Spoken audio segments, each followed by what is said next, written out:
Can you believe it? It's finally here. It's the most wonderful time of the year, unless you get stressed out about how to pay for it. SaveWithConrad.com can help you make this the best Christmas ever. You won't make a house payment for the next 2 months. That's right, skip your next 2 house payments and use all that cash for your extra holiday expenses. And come next year, you're gonna have a lower monthly payment. Don't put Christmas on a credit card. Pay your credit card debt off at SaveWithConrad.com. NMLS number 65084, Equal Housing Lender. SaveWithConrad.com. Hey, it's Conrad Thompson, and you're listening to Something to Wrestle with Bruce Prichard. Bruce, what's going on, man? How are you? I'm great. It's top of the morning, bright and early here in wonderful Connecticut. It's a little chilly outside today, Connie.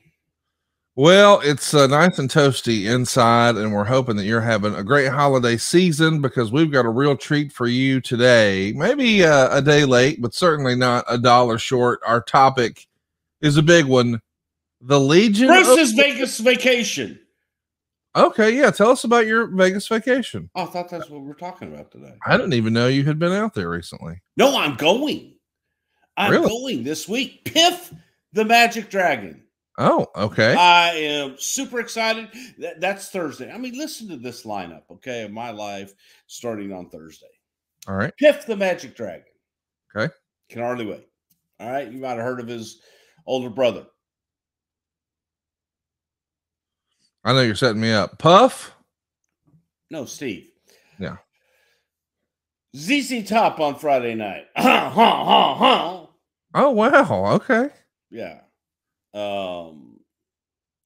Ron White retirement tour on Saturday night. Wow, man, three days of entertainment for you. Because you can't fix stupid, Connie. It's true. Okay. And topping it all off, the incomparable Aerosmith on Sunday night. Dude. Ha! Well, what do you say? I got a brand new record that I gotta play. She says, not now, boy, but I did anyway. Because I'm ready. Walk this way. Talk this way. Told you, walk this way. Talk this way. Just give me a kiss. Got it all. Got it all happening. His kitchen. We're gonna go there. I'm gonna have old Gordon Ramsay make me one of them the steak gimmick, you know, beef Wellington.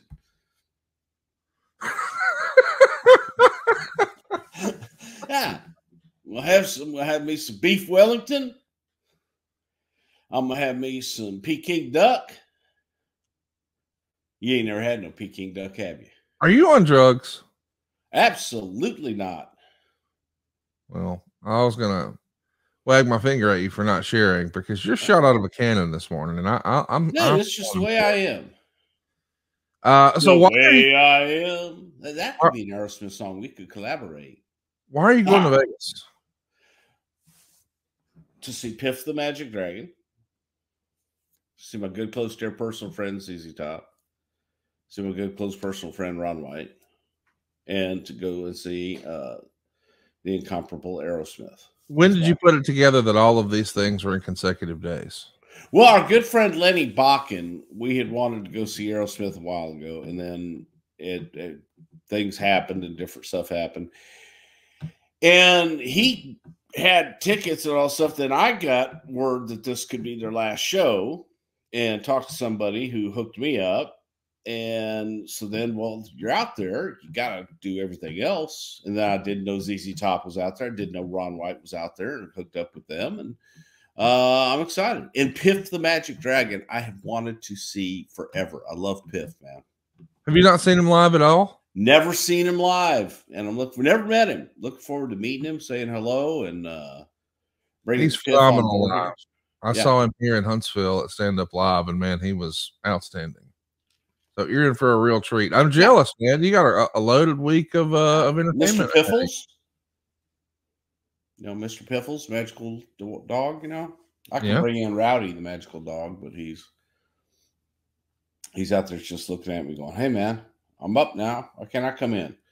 But he can't open this door. Well, you got any other rants you've been saving up for us that you just need to let out? Tell everybody. You know, I'm sure I will along the way. All right. Well, let's jump into it, man. Here we go. Let's do it. We've recently talked about in our archives how you returned to the WWF to be JJ Dillon's assistant. As we talked about Survivor Series. JJ Dillon can sharpen my pencils. That's there you go. Do. Yeah. Well, now we're going to talk about something that has seemingly taken forever. One of our most requested topics of all time. We're finally talking about them in long form. Maybe you know them as the Road Warriors. Maybe you know them as the Legion of Doom. You certainly know them as Hawk and Animal. When do you first get wind of the Road Warriors? I mean, I know you're in Houston, but do you hear about them in the AWA, or what's that look like? No, I saw them when they started on TBS. Okay. Morning show with their little biker shorts, little jean shorts all rolled up, and they look like they were rejects from the Village People. And so you got the TBS show, you got TBS in your area? Superstation. Okay. Yes, sir. Damn right. Now, I mean, I know that was a local station for you there in Alabama. We kinda. So yeah, let's I know.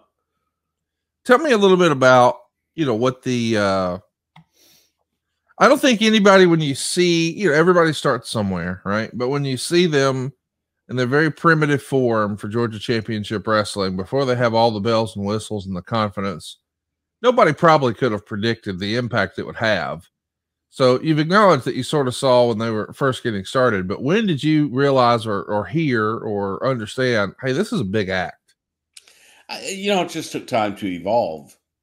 Upon their arrival, they were just two big, muscled up guys that couldn't work, had a unique look, but all they did was go out and beat people to death. There was nothing really that special about them other than their look and putting it together as a team. And I also think that, there have been other big teams before that, but there was a charisma about them that made them unique. Have you ever heard the rumor? And again, just to remind everybody, these guys are out of Minnesota. They're going to get put together by Eddie Sharkey.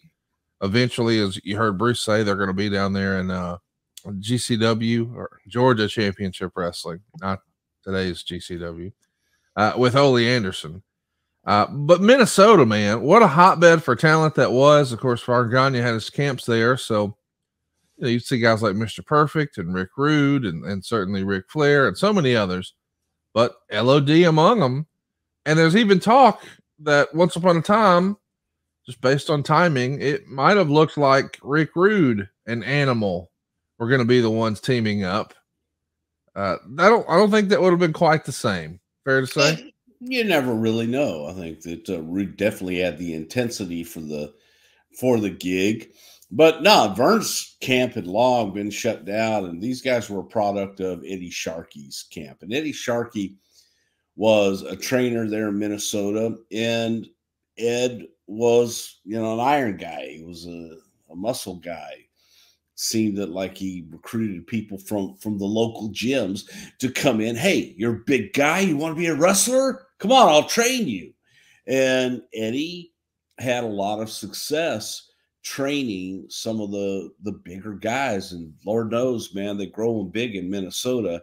And there was not a shortage of extremely talented athletes coming out of Minnesota, especially in this time frame. So Sharkey was able to get Joe and Mike into his gym, got them together, taught them a few things. I don't think Ed taught them, too much. Didn't really have to. And they were ready to go. They got booked in Georgia, and man, the rest, as they say, is history. Yeah, I think when they actually debut on World Championship Wrestling, it's July 11th, 1983.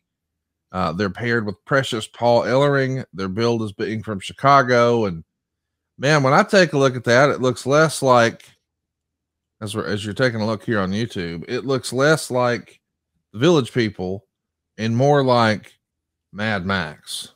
I mean, it looks like they're just fresh off that set, does it not? I think that that's obviously the name. The Road Warriors came right off of Mad Max. But I think watching it for the first time, never having seen the Mad Max movie at that time, Right.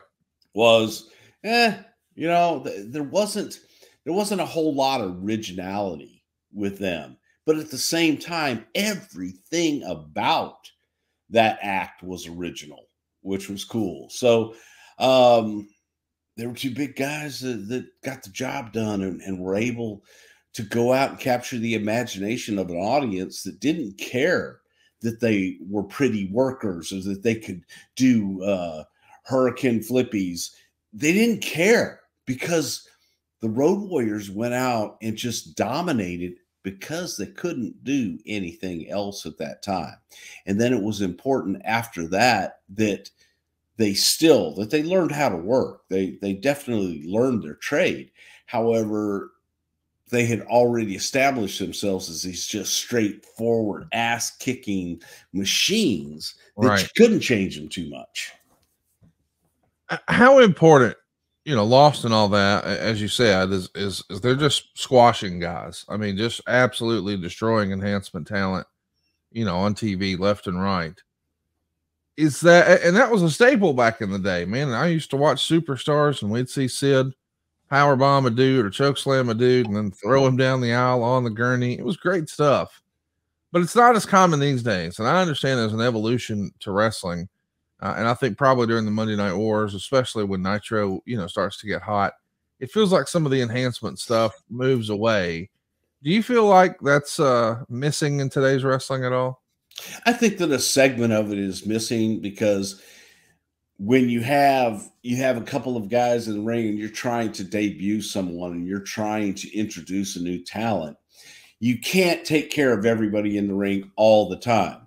Right. So the enhancement matches were ways to see the superstars perform on a weekly basis against someone that was an unknown, but they were able to hone their craft, get over with the audience so that when they did finally have a comparable opponent, then it was like, oh shit, what's going to happen now? This isn't George South or the Italian Stallion or whoever. These are Jack and Jerry Briscoe type thing. Right. Certainly, that is a difference. They're not with Iron Man right away as far as their entrance music, and they don't really have as much face paint, and they still have some hair, but you can see the early beginnings are there. Ellering's stable at the time, which was called Legion of Doom, mind you, was the Road Warriors, Jake Roberts, King Kong Bundy, and the Spoiler. Did you think, Bruce, that the Road Warriors or the Legion of Doom as a tag team fit them more? Well, first of all, you know who came up with Legion of Doom? Who's that? Jake the Snake Roberts. Oh, wow. Okay. And, Jake was cutting a promo. Well, this is Jake's story, and I believe it, is that they were doing a promo, and Jake kind of looked around, and it's just like, you got this guy, you got this guy. He looks over at the Road Warriors, you got the Road Warriors, so you got Jake the Snake. So, well, we're just the Legion of Doom. Yeah. And to me, I like the Legion of Doom. The Legion of Doom is original. The Legion of Doom is something that you can picture now. It's a Legion of Doom. Road Warriors, okay, to the uneducated, they get in a car and they drive a lot? Right. They're warriors of the road. If you'd seen the movie Road Warrior, now you just want them to be from the movie. I thought Legion of Doom was more descriptive and a much better name for them because that described exactly what they were and what was going to happen when you were able to get in the ring with them. They were the Legion of Doom. Yeah. I liked it. I mean, I like either one. And I know a lot of our longtime fans who saw them debut as the Road Warriors, they probably prefer that. I think I first saw these cats as the Legion of Doom. So therefore that's, what I prefer them as, maybe. It's cooler. It's a cooler name. The Iron Man music. How much do you think that added to the presentation? I think, it set the tone. I think anytime that you have the ability to utilize popular music and something like Iron Man and like an Ozzy Osbourne, please, I think that that can help set the tone and set the mood for what you're in for. So, yeah, I mean, that was a big deal. That was something that people, they heard that first strum and they were like, here they come. And it built and it was good shit.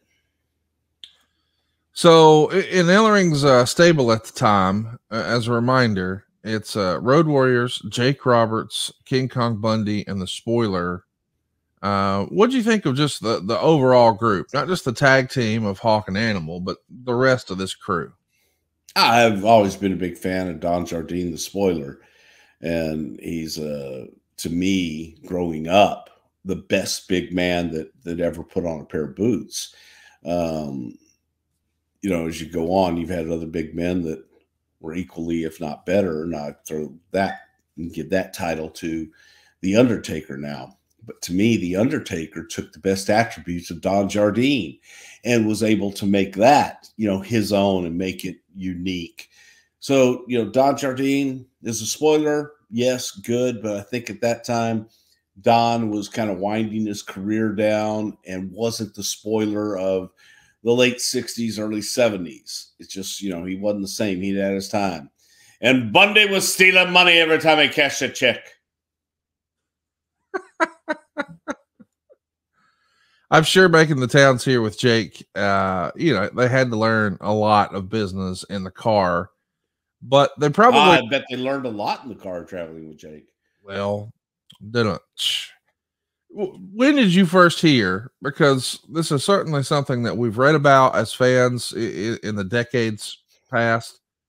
When did you first hear, hey man, these guys, they're a little rough in the ring. They might accidentally hurt a fella or two. You didn't have to hear it. All you had to do was watch their matches. Good Lord. I mean, yeah, I guess you could hear it through the TV screen. They were brutal. They were green as grass, green as goose shit. Fresher goddamn baby out. Anyway. But yeah, they were brutal. They were sloppy. There was no finesse to anything that they did. Road Warriors just went out and beat people up. And that's what got them over. We see him kill just about everybody in Georgia, and then Vince buys the territory. They move to the AWA. Now they're baby faces and tag team champions there. When you just see this presentation, I think you would probably, when you just take a look at what we're seeing here on YouTube, you would say, oh, well, those guys are heels. But man, if they just dominate people, it's kind of fun for them to be baby faces for the fans too, right? Well, after a while, and all you do is go out and win and beat people up, that's kind of cool. So as an audience member, I'm going to get behind those guys because I know that they're going to kick somebody's ass. The Doomsday Device. Let's talk about it. What a finishing maneuver. Animal picks up the opponent from underneath, puts him on his shoulders. Hawk comes off the top with a clothesline. Maybe the most iconic tag team finisher of all time. The only one that allegedly put Vince down for the count in a bar once. What do you think of the Doomsday Device? I know we've had some folks who were pretty hesitant to take it because guys were falling on their head. Others said, oh, it was no big deal. What do you think? Well, it was no big deal depending upon who you were. So, look, I wouldn't have done it because I don't like taking that kind of a bump backwards. But I think that guys that knew what they were doing, and if Animal would give you that extra little push, you would be okay.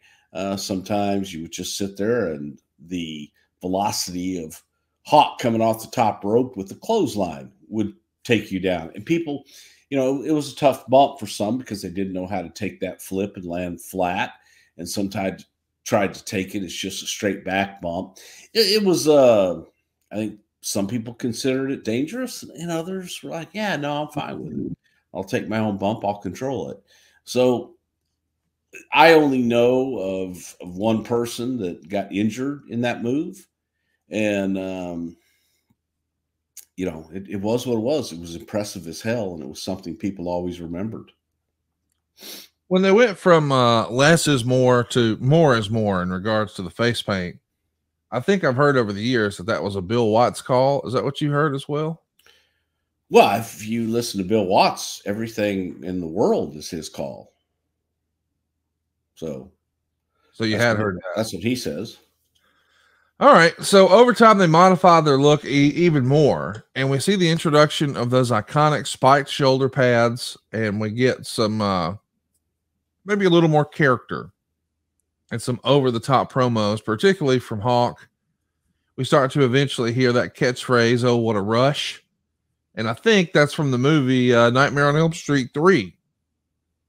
And yeah, take a look there.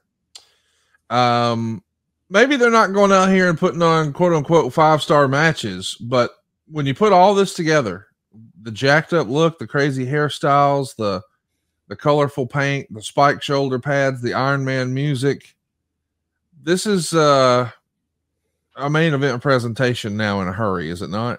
Yeah, they became attractions very quickly, and there was a specialness, there was a uniqueness to the Road Warriors that people wanted to see them in person. They wanted to see them against opponents that might not just be an easy win for them. So the Road Warriors very quickly became a mainstay in Georgia Championship Wrestling and forces to be reckoned with. People wanted to see them face the top tag teams. It's reported that within the first year or two, they were already making 6 figures as they kept going around the territories. Plus, they debut in Japan in '85 for Baba and All Japan. And immediately, they're popular over there, too. This is just a can't-look presentation that really knows no language barriers. I mean, if you look cool, you don't need a translator for that. Well, they understand. Oh, what a rush. Oh, okay. There you go. That's in Japanese. That's what a rush show. Oh, God damn it. What's wrong with you? What? In Silva, it would be what the El Rusho. What? CBN. You forget that I don't speak many languages, though. Yeah, you're bisexual. You're bi something. I don't know. Yeah. So they do a brief stop in Houston. They're going to defeat Brad Armstrong and Terry Taylor at the Sam Houston Coliseum, February 15th, 1985. Any chance you were there that day? I sure as hell was. Is that your first time meeting them in person? It sure as hell was. How did it go? Hector Guerrero had come up to me, and Hector told me, he says, "Hey, man, the Road Warriors are coming in, and they're really good guys. A little misunderstood sometimes." He says, but he says they're good guys, and they're our kind of guys. So be sure and take care of them. And the Warriors had already established a reputation for being a little difficult to deal with. And look, I didn't know them at the time, so I'd never dealt with them at that point. But that was the reputation. I think people looked at it and saw how they were in the ring, and big guys, kind of gruff, and Joe was Joe, and then Mike, I don't think we're gonna do that tonight. They had a reputation, and man, they came in, and they couldn't have been two nicer guys that were willing to do business and do whatever they needed to do, and were a lot of fun. I took them out that night. We went to, I think we went to Kenny Stabler's place. They're off I-45, the Rattlesnake. Nice little adult establishment. Got both kinds of music there, Conrad. They got country and western. I knew you were going there. So had a lot of fun. That's awesome, dude. I love hearing those stories like that. And here's another story that maybe doesn't get enough coverage. When they're maybe at the height of their popularity, we'll call it 85, 86. That's around the same time Vince McMahon is exploding to go national with WrestleMania and so forth. And now it becomes a real chase between Jim Crockett Promotions and the WWF. We know how that wound up, but still along the way, in order to keep these guys intact and not let them jump to Vince McMahon. Jim Crockett Promotions throws down one of, if not the very first guaranteed big money deal. $500,000 per year each, plus $275,000 guaranteed for Paul Ellering. And Dave Meltzer would call it amongst the biggest guarantees in pro wrestling history up to that point. The Road Warriors, man, they were big time attractions, and that meant a lot of money in the mid 80s, right? Yeah, definitely. And, you know, first of all, guaranteed contracts just in general was a big deal. That amount of money reported, whether it was true or not, a lot of people buzzing, and that was kind of when the business was starting to change. I tell you, you know, a story that came out, you talk about Vince, when Vince had come in and Vince had taken over Georgia Championship Wrestling and had purchased controlling partnership in there. And Ole Anderson, I think, was booking at the time, and the Briscoes were there and so on and so forth. And Ole Anderson offered the Road Warriors money. They were in a match with the Briscoes, and legend has it that they were offered money to break the Briscoes' legs. And so Jack and Jerry came in the dressing room and told the Warriors, they said, hey, we understand that Ole wants you to hurt us tonight, and that we've been told that you guys are going to try and break our legs. He says, we can either go out and have a match, or somebody's going to get their leg broken. And needless to say, Road Warriors worked that match and had a hell of a match with the Briscoes. I bet. And nobody got hurt. So, and I'm sure had the Warriors tried to do something, that somebody probably would have ended up with a broken leg. And I don't think it would have been a Briscoe. You don't know. I would bet pretty much everything that that I have that one and or both of them Briscoe boys would have got them some. Yeah, I think that's probably fair to say, because as he once told Chris Candido, if I wanted to hook you, you'd be hooked. So we hope that you're hooked on Zubaz, because you want to talk about maybe the most comfortable pants, the most crazy pants for wrestlers, weightlifters. I mean, you probably, how many pairs of Zubaz you got right now? Right now, I've got of actual Zubaz. Zubaz-like pants. Maybe no, not. I have actual Zubaz pants that Joe sent me just a couple years ago. So let me think. 1, 2, 3, 4. I think I probably have about 4 pair of Zubaz, and I've got some Zubaz overalls. Well, everybody needs that. Red, white, and blue.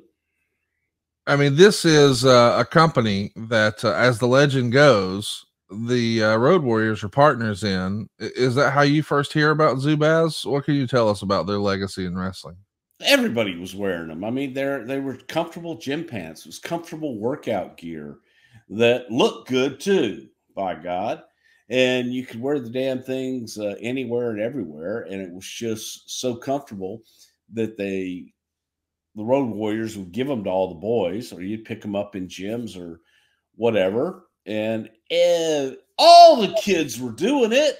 So, man, Zubaz was a crazy fashion fad that you could be in the gym, you wear them coming out of the gym to the arena, whatever, and you're always looking fine.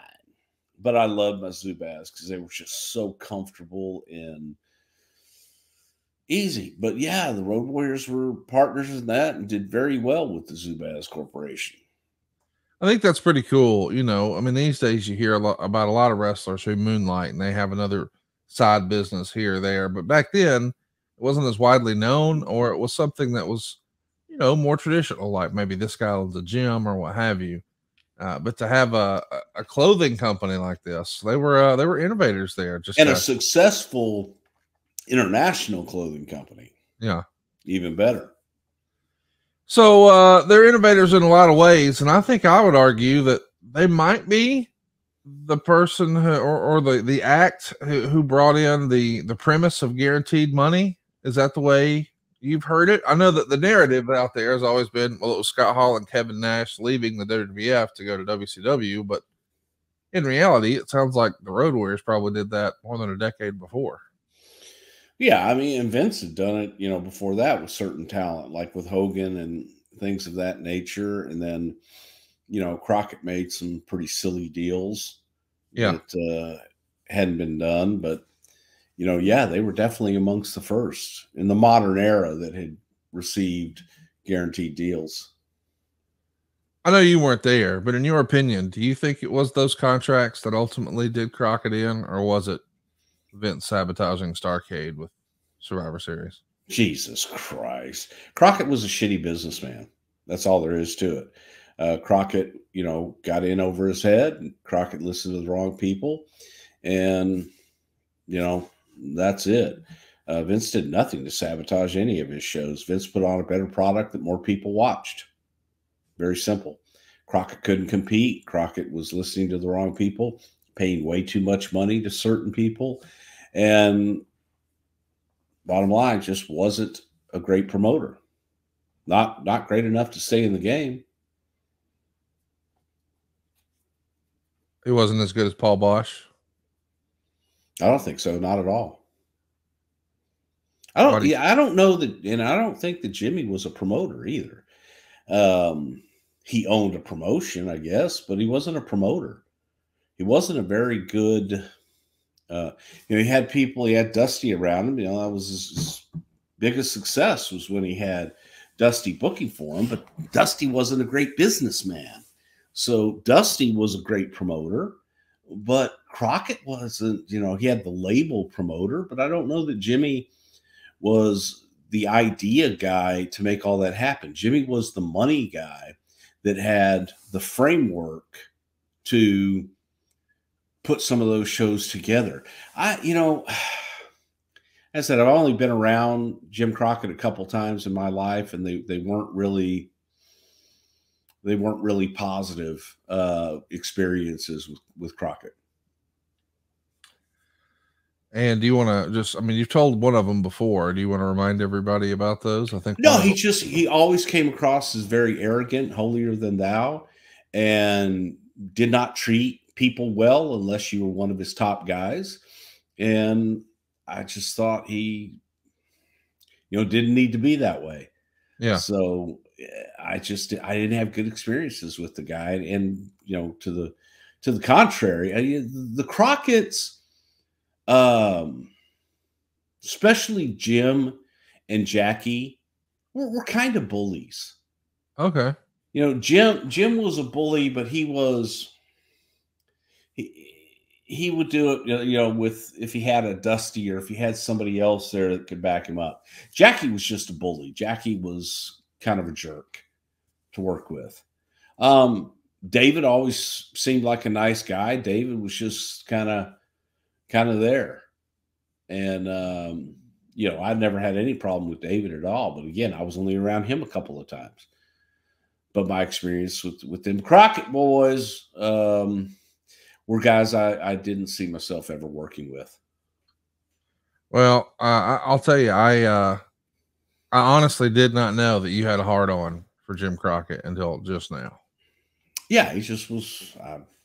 They offered me, I think $75,000 to go to work in Dallas when he bought the UWF out from Bill Watts, and I took less money to go to work for Vince. I think it turned out all right. But yeah, I did not want to work with Jimmy Crockett. Well, there you go. Late breaking news here. Bruce Prichard has a hard on. I don't have a hard on for him. Well, you would if you used Blue Chew. The nights are getting longer, but the breeze isn't the only thing that's getting stiff. That's right. Bruce Prichard has a hard on for the Crockett's. Oh, and this episode was sponsored by Blue Chew. Guys, we all know confidence can take you far in life. Sometimes you can bullshit your way into being one of the most powerful people in wrestling. It's because you know how to do impressions. You're witty, you're smart, you're hardworking, and you got a rock hard dong. And that's especially true in the bedroom. That's what Bruce is known for, hard wiener. That's where Blue Chew comes in, boys and girls. Blue Chew is a unique online service. You're going to get the same ingredients as Viagra and Cialis, but in chewable form and at a fraction of the cost. Take these dudes anytime, day or night, so you can plan ahead or be ready whenever an opportunity arises. The process is simple, y'all. You sign up at BlueChew.com. You consult with one of their licensed medical providers, and once you're approved, you'll receive your prescription within days. And here's the best part. It's all done online. That means no visits to the doctor's office, no awkward conversations, no waiting in line at the pharmacy. Blue Chew's tablets are made in the USA. They're prepared and shipped directly to your door, all in a discreet package. Won't be anything discreet about your package. So if you can benefit from extra confidence when it's time to perform, chew it and do it. Have better sex. We've got a special deal for our listeners. Try Blue Chew free when you use our promo code WRESTLE at checkout. Just pay $5 shipping. That's BlueChew.com. The promo code is WRESTLE, and you'll receive your very first month free. Visit BlueChew.com for more details and important safety information. And we thank Blue Chew for sponsoring today's podcast and Bruce's Rock Hard Wiener. A good little beat here, Bruce. Does this get you in the mood for some Blue Chew? Always in the mood for Blue Chew. Now, when you do it, are you more of a morning Blue Chewer guy? Evening Blue Chewers? Do you like that? You know, I'm not a morning person. Oh, no, you're not. I'm surprised we're doing this in the morning right now. I know. Yeah, we look like a couple of hard-ons here. All right, so the Road Warriors. Well, I do, but I do want to say it's you talk about Vince sabotaging. You know, business is really simple. You have two products, and you have customers, and the customers choose. And you put them side by side. The audience chooses. And obviously, the audience chose WWE versus Crockett on the dates. You know, and again, apples to apples, it's like it is what it is. So people want to say sabotage. Never, ever in a million years. Competition? Yes, absolutely. But again, the audience will always choose. I love it, man. I think that's what makes this show fun. Is there's two sides to every story, and let's continue. And then there's my side, which is the absolute truth and the only thing that matters. And that's the bottom line. Yeah. So there's back and forth here for the Road Warriors, the NWA, and All Japan throughout the rest of the 80s. Obviously, they're constantly making a ton of money wherever they go. They're probably, certainly Hulk Hogan and Macho Man are making top guy money here. But I got to think that the Road Warriors are they top 5 highest paid at the time in the industry? No, God, no. They probably are in Crockett and everywhere else. You also have to understand at WWF at the time, just their merchandising checks quarterly were $75,000, $150,000. I'm not arguing that, but if Crockett has them on a $500,000 guarantee each, that's $1 million for the act. Sure, it is. But there were guys making more than $500,000 at WWF at the time. Oh, I'm not arguing that. I'm just saying as an act, you've got 1.275 in these three guys. Hey, man, look, they had guaranteed money. Yeah. Big deal. Yeah, that was pretty damn impressive. And to me, they deserved it. You know why they deserved it? Because they got it. Yeah. So good for them. So eventually they have their final appearance for the NWA at Capital Combat in May of 1990. That's where they are going to team up with Norman the Lunatic to defeat Kevin Sullivan, Cactus Jack, and Bam Bam Bigelow. But what everyone remembers about that show is that RoboCop was on that program. So the Road Warriors are actually on the cover. They're on the poster. And that's it for them. I guess I want to ask you, you first joined Vince in 87. Were they always on Vince's radar as far as you recall? I know that when we came in, that they were on Vince's radar, and that was the Road Warriors were somebody that he was interested in and had spoken to on several occasions. But you know, they were happy where they were at the time in Crockett and weren't looking to make the move. I think there were at least two different occasions that they didn't come in when we had been negotiating with them, and then they decided to stay where they were. And I don't know if they were offered more money or more freedom to go to Japan and do what you have to do. And maybe that's what they wanted to do, to make the money and travel and do that. Good for them. That's fascinating to me to think about that, you know, of two offers, because that would have been either 87 and 88 or 88 and 89. I believe it was 88 and 89. Yeah. And then it finally happens in 1990. Of course, along the way, though. Take that back. It was 87. Really?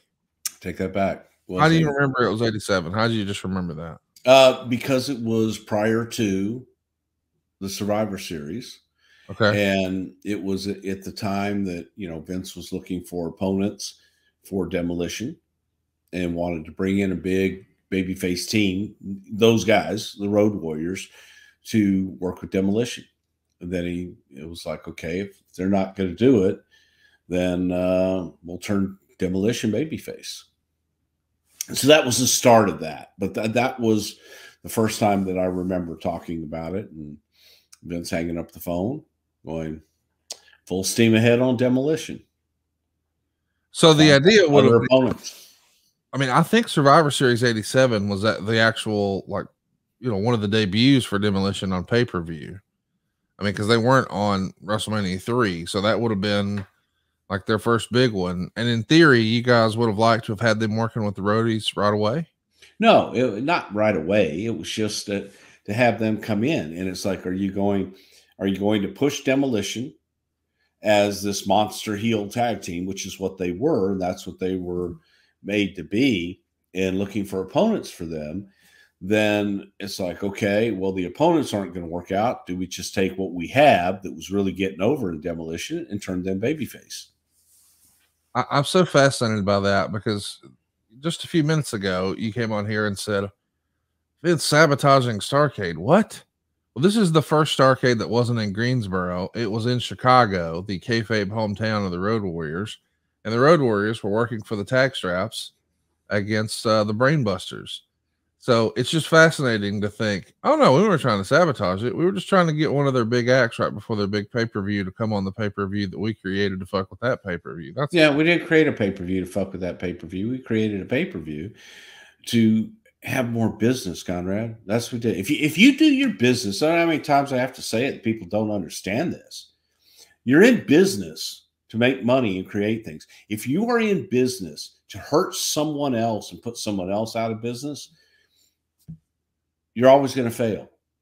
That's why whenever, you know, Vince would go into other territories and the promoters would, oh, by God, I'll tell you what we're going to do. We're going to go destroy his territory.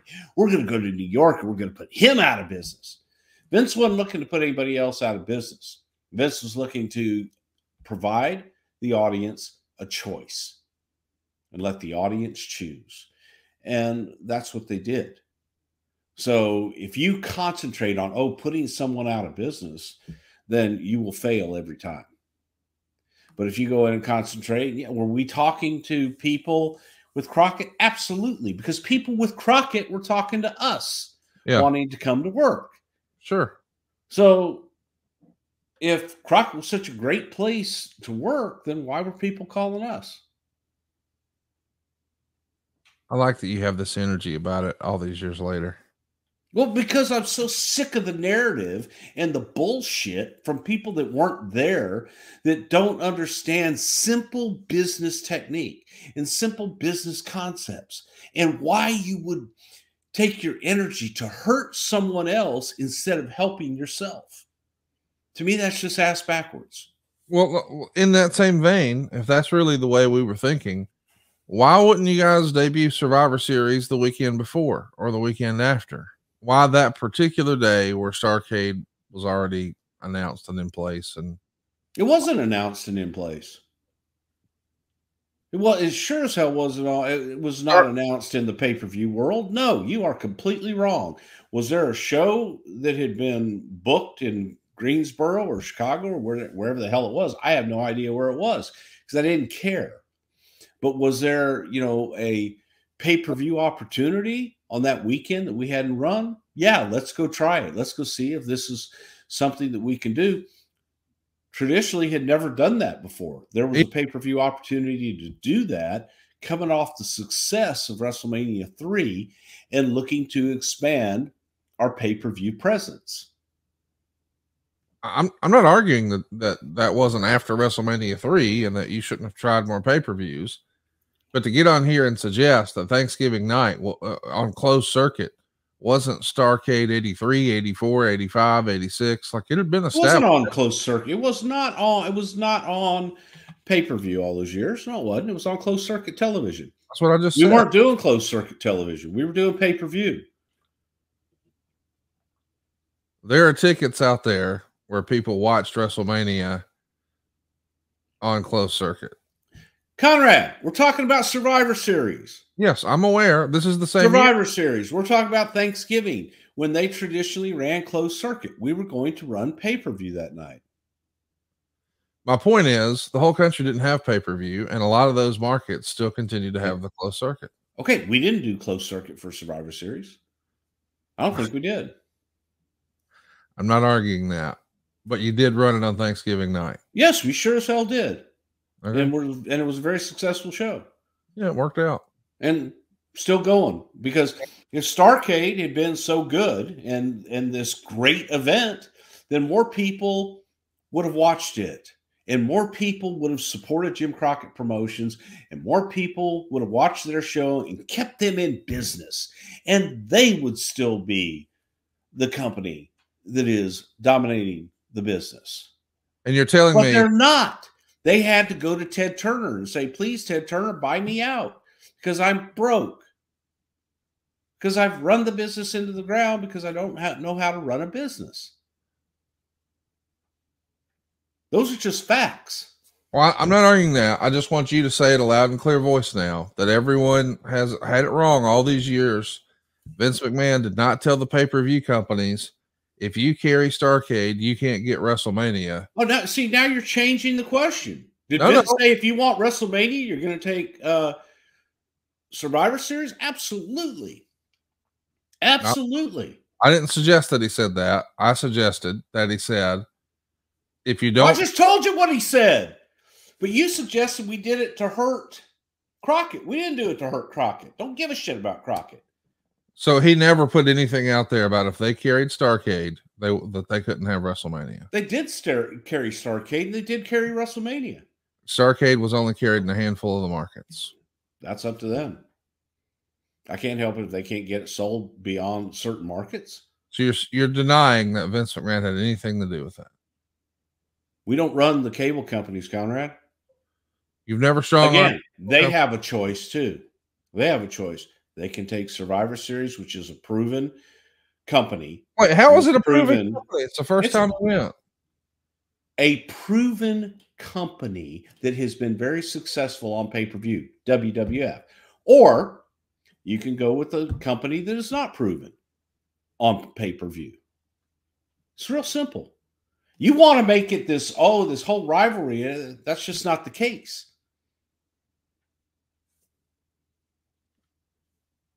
All right. I guess everybody's been wrong all these years. Most have, yeah. That's the narrative. That would be incorrect. So when Jim Crockett says that happened, he's making that up. When David Crockett, no, I'm sure the Crockett's think that the only reason was because somebody came in and they ran a show against us. Someone did come in and run a show against you. If your show was so good, then you would have outdrawn them and you'd still be in business. Right?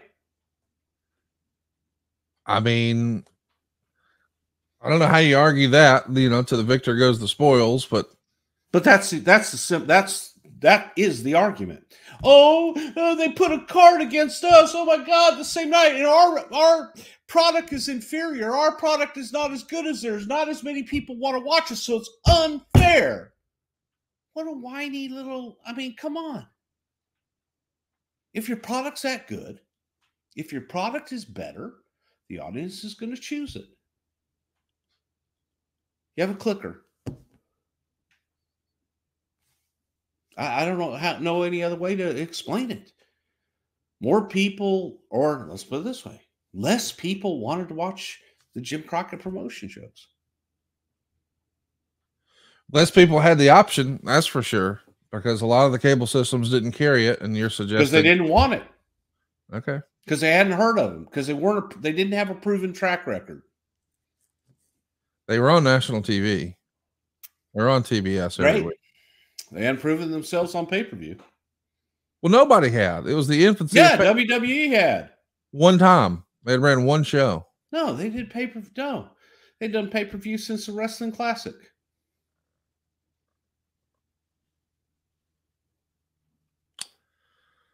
A lot of that was closed circuit, too. Wrestling Classic was 100% a pay-per-view event. Was the first pay-per-view event. So what was Starrcade 83 in your opinion? I have no fucking idea what it was. It was a closed circuit something or other. I have no idea what it was. Okay.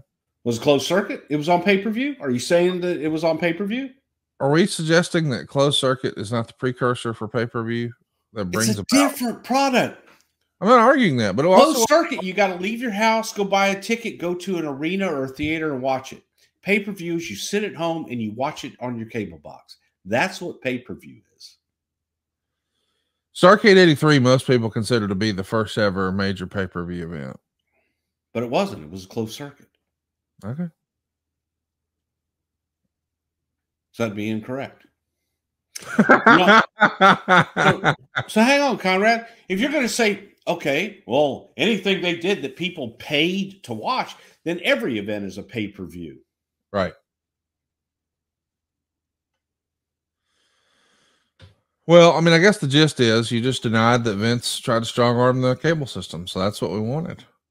That's the information. I've said it a million times. Well, now we got 1,000,001. Since he couldn't get the Legion of Doom to come over here to further sabotage. Now that would be a name. So since we can't get them to actually sabotage Starrcade, which we definitely weren't trying to do with Survivor Series, since the LOD don't jump. By the way, it wasn't just for Survivor Series, dude. Oh, again, you're spinning shit. How am I spinning shit? You say, oh, well, they tried to get Legion of Doom to come and sabotage Starrcade. No, I said they definitely weren't. You're not even listening. No, I'm listening to you try to spin shit. And Legion of Doom, that was somebody we were trying to get to come to WWE. Not for just one event. Fuck Jim I know that. Please. Oh, Jim Crockett had the greatest. Ric Flair, Ricky Steamboat. My God, they should still be in business and still be promoting that match, right? I mean, I think people tried to do both of those this year. Yeah, well. Talk to me about Demolition and Powers of Pain. I mean, listen, a lot of Road Warrior loyalists would say, well, since Vince couldn't get the real thing, he did this instead. Certainly inspired. I mean, I would argue that even though a lot of people say, oh, Demolition was an LOD ripoff, you look, if you're watching on YouTube here, you take a look at the Powers of Pain here, and it's like, well, that's pretty damn close to the Road Warriors there, is it not? Oh, God, the Powers of Pain were Road Warriors ripoff. Yes. They were. Demolition was not. In my research on the copyright lawsuit between Demolition Axe and the WWF, it stated in the lawsuit by the WWF that it wasn't an idea of Bill Eadie's, but the WWF wanting to make a team like the Road Warriors. And the idea that is in the research or where Bill Eadie was trying to sue the WWF. For what? The trademark for Demolition Axe. Why would Bill Eadie sue for that? It wasn't Bill Eadie. Okay. What do you mean? Randy Colley. who did a lawsuit. Randy Colley is the one who came up with the demolition idea, and he was the original demolition acts, and then they put Bill in there, but it was Randy Colley. Okay. Well, allegedly the lawsuit says it was the WWF's idea because they wanted a Road Warrior clone. Either way, maybe the attorneys didn't know, whatever. Finally, it happens. We don't have Powers of Pain anymore. We don't have Demolition. I mean, we still got them, but we no longer need to accept a substitute. We got Hawk and Animal joining the company here in June of 1990, and it's reported that Vince had told them that he'd make them more money than they ever have before. Unfortunately, maybe that didn't wind up happening, but that is what Vince used to say. I mean, he was offering you opportunity, and we would start to see the business start to slide a little bit on the heels of WrestleMania 6. But this is the same old guys, but maybe, as you would say, a fresh paint of coat. No longer are there black shoulder pads and silver spikes. Now it's red shoulder pads and black spikes. Did you have a preference on the look?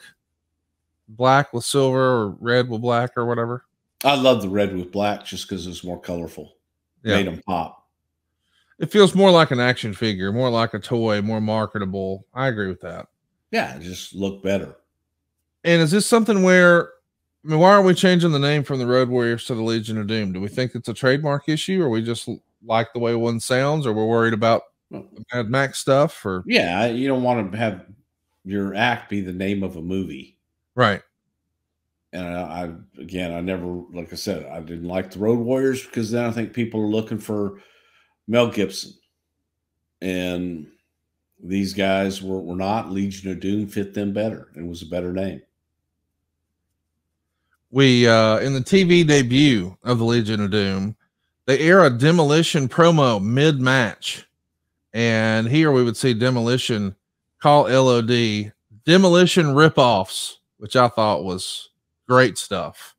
Since you've had all these hardcore fans outside of the WWF saying that, oh, these guys are just Road Warrior ripoffs. Why not have Demolition, since they were here first in the WWF? You guys are just Demolition ripoffs. That's fun stuff, is it not? Yeah, excellent. Their debut, was it in a match or was it on the Brother Love show? Oh, their debut on TV, like that is on the Brother Love show, but I'm saying like their first match, if that makes sense. Oh, yeah. But yes, I'll tell you a story about their debut on TV, which was on the Brother Love show, and I had an emergency surgery and had a tooth pulled that I had a huge friggin' hole in my mouth, and got to Indianapolis. I think this had happened like on a Saturday or Sunday. The doctor went in and had the pliers in there. It felt like he goes to pull my tooth and it breaks. Now he's got a drill and he's got to chip the tooth out. And I hate anybody in my teeth that just, And so I had like this tooth pulled. And I thought, we got to do another one. So I got dry socket in the tooth. And I get to Indianapolis and I'm dying, absolutely dying.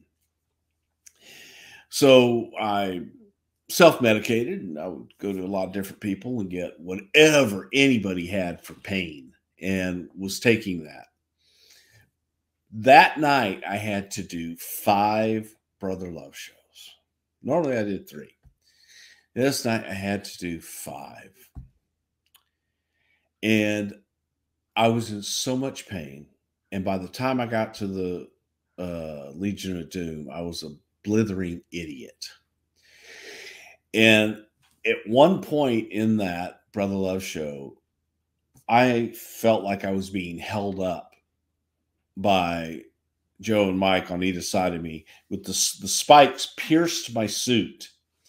You know, they told me, and I told them, I said, guys, I'm going to introduce you. I just need you to take this. And they did. And they were great. But they like held me up, made sure I was up, through the whole thing. And we got through it. But God, I was in pain, just crying pain for that night. That's why I remember that so fondly, and they were so good. We got this. So good So time. throw that photo back up there again. If you're watching over on YouTube, we had a photo briefly of the Road Warriors of the Legion of Doom on the set. Man, I had no idea you were worse for wear right there, dude. Oh, I was in god awful pain. Absolutely horrible. And you're actually going to call them demolition ripoffs. And Yeah, that's what they were. I just love that. Hey, we're spending this, making it our own. It's really great stuff. You had seen them before, of course, in Houston, and spent a little time with them at the old Rattlesnake Jones. But now they've gone off and gained some success in a different lane from you. You guys are hooking back up here. What was it like seeing these guys again, and how was it like working with them here? Oh, great to see them again. They're great, wonderful guys. So, anytime you get to work with good people, I had a lot of fun. I had a lot of fun with LOD. So I was happy to have them part of the team and just crazy about working with them. How were they received in the locker room? I think they knew most of the guys in the locker room through the years that had either passed through and they had met, but they were guys, man. They fit in, they could fit in anywhere. And people liked them. So it was quite easy, actually.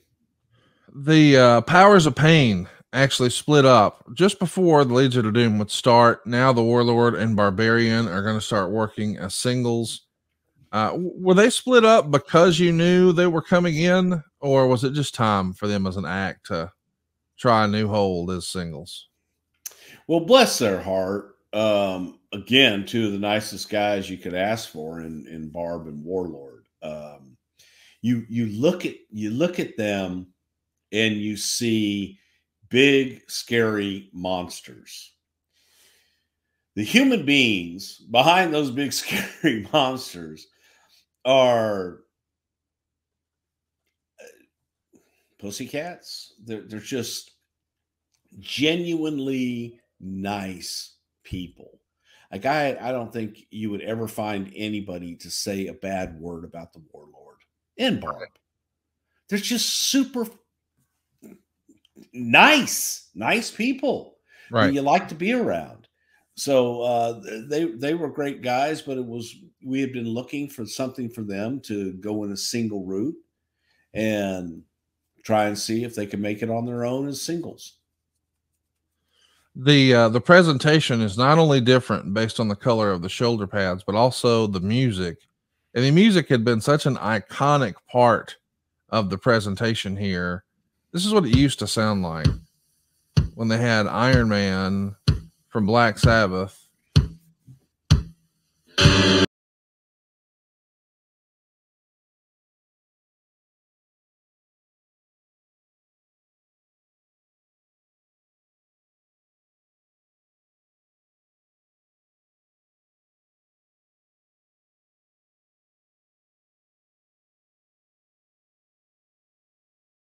I mean, Bruce, that's some cool sounding theme music, is it not? Love Iron Man, love Ozzy. I mean, it feels as if those guys coming out with the face paint and the black shoulder pads and the silver spikes that look like steel. It's like, dude, that's a badass entrance. How are they going to be able to do this since the WWF wants to change everything up a little bit because they need to own it? You can't just air those songs. You got to pay licensing fees, et cetera, et cetera. And okay, the black to red, some folks didn't like that. I get it, whatever. I like the red. But then as far as the theme song goes, it just feels like, how can they compete with that? And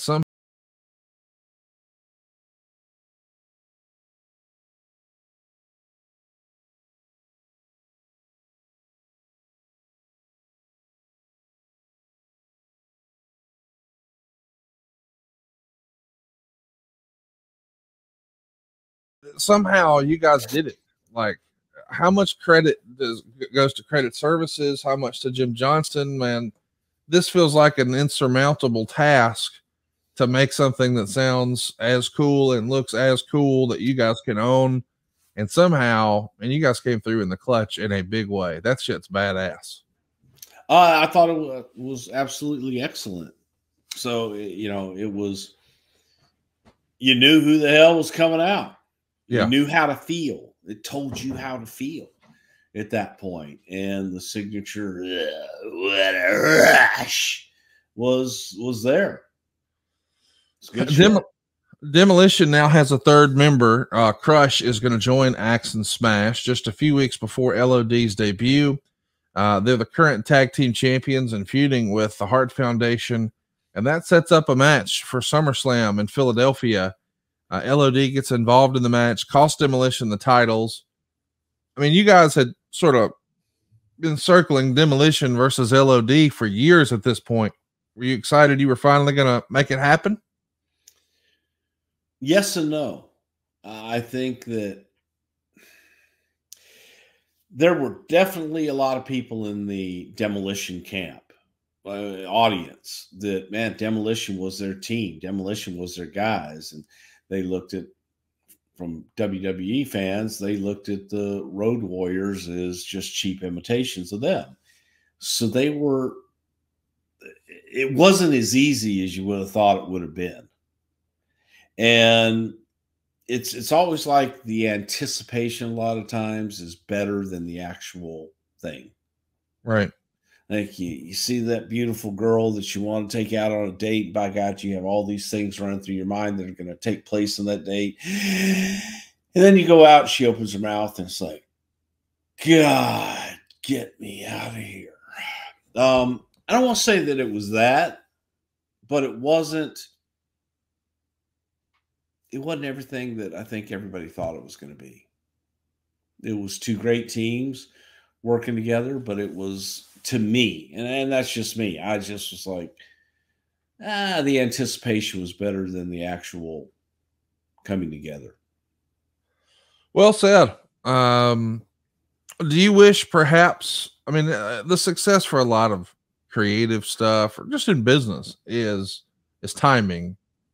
Had you gotten LOD in 88 or 89, would it have meant more than it did here in 90, do you think, against Demolition? Like, was Demolition just not at their peak any longer? I definitely think it would have meant more. And Road Warriors were a little bit past their peak as well. They were no longer the new hot thing. Right. So, yeah, had it happened earlier at the peak of everything, I think it would have been different. Maybe not. We'll never know. They work a house show program with Demolition right after SummerSlam. Sometimes it's tags, sometimes it's 6-man tags with the Ultimate Warrior and LOD taking on all 3 members of Demolition. It even happened on the October 1990 Saturday night's main event at the 1990 Survivor Series. We've got 4 Warriors on one team. We got the Legion of Doom, aka the Road Warriors, Kerry Von Erich, aka the Modern Day Warrior, and of course the Ultimate Warrior winds up being the sole survivor in the match. And they defeat a lot of warriors, no? A lot of warriors. They take on 3 Demolition and Mr. Perfect. But maybe some of the most fun promo opportunities of all time with the Road Warriors and the Ultimate Warrior. My goodness, a lot of intensity there. A lot of intensity, but at least you could understand Legion of Doom.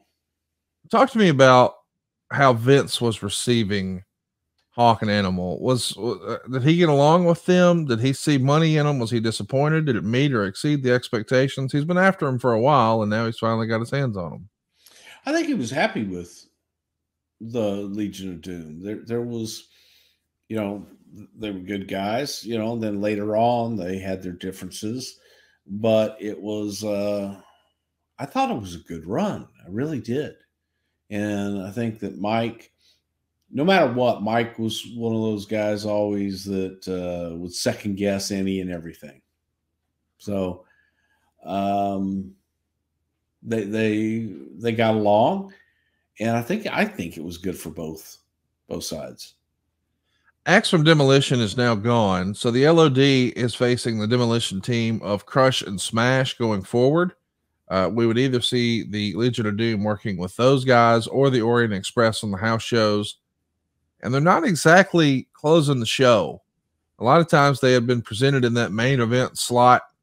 And now that they're here in the WWF, they're on the cards and maybe just not in the main event spot. Are you hearing any pushback from them about their positioning on the card? No. Okay. Getting paid the same. All right. And that's what they cared about. Roll Tide on that. Was it ever considered for LOD to get like a big hurrah and win the tag straps at WrestleMania 7? It seems like there's a lot of changes going on in the tag division at the time. You got the Rockers winning the titles and then deciding against it, keeping the titles on the Hart Foundation, of course, because the ring broke. And then the Nasty Boys suddenly come in, and there's a push for the Power and Glory that maybe is getting phased out. What do you think? Was there a missed opportunity maybe for WrestleMania 7? I don't know. That's another one. Again, sometimes you get there, you put it on them, then what?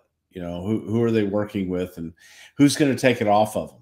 Sometimes it's better to keep it off of someone so that you don't have to take it away from them at some point.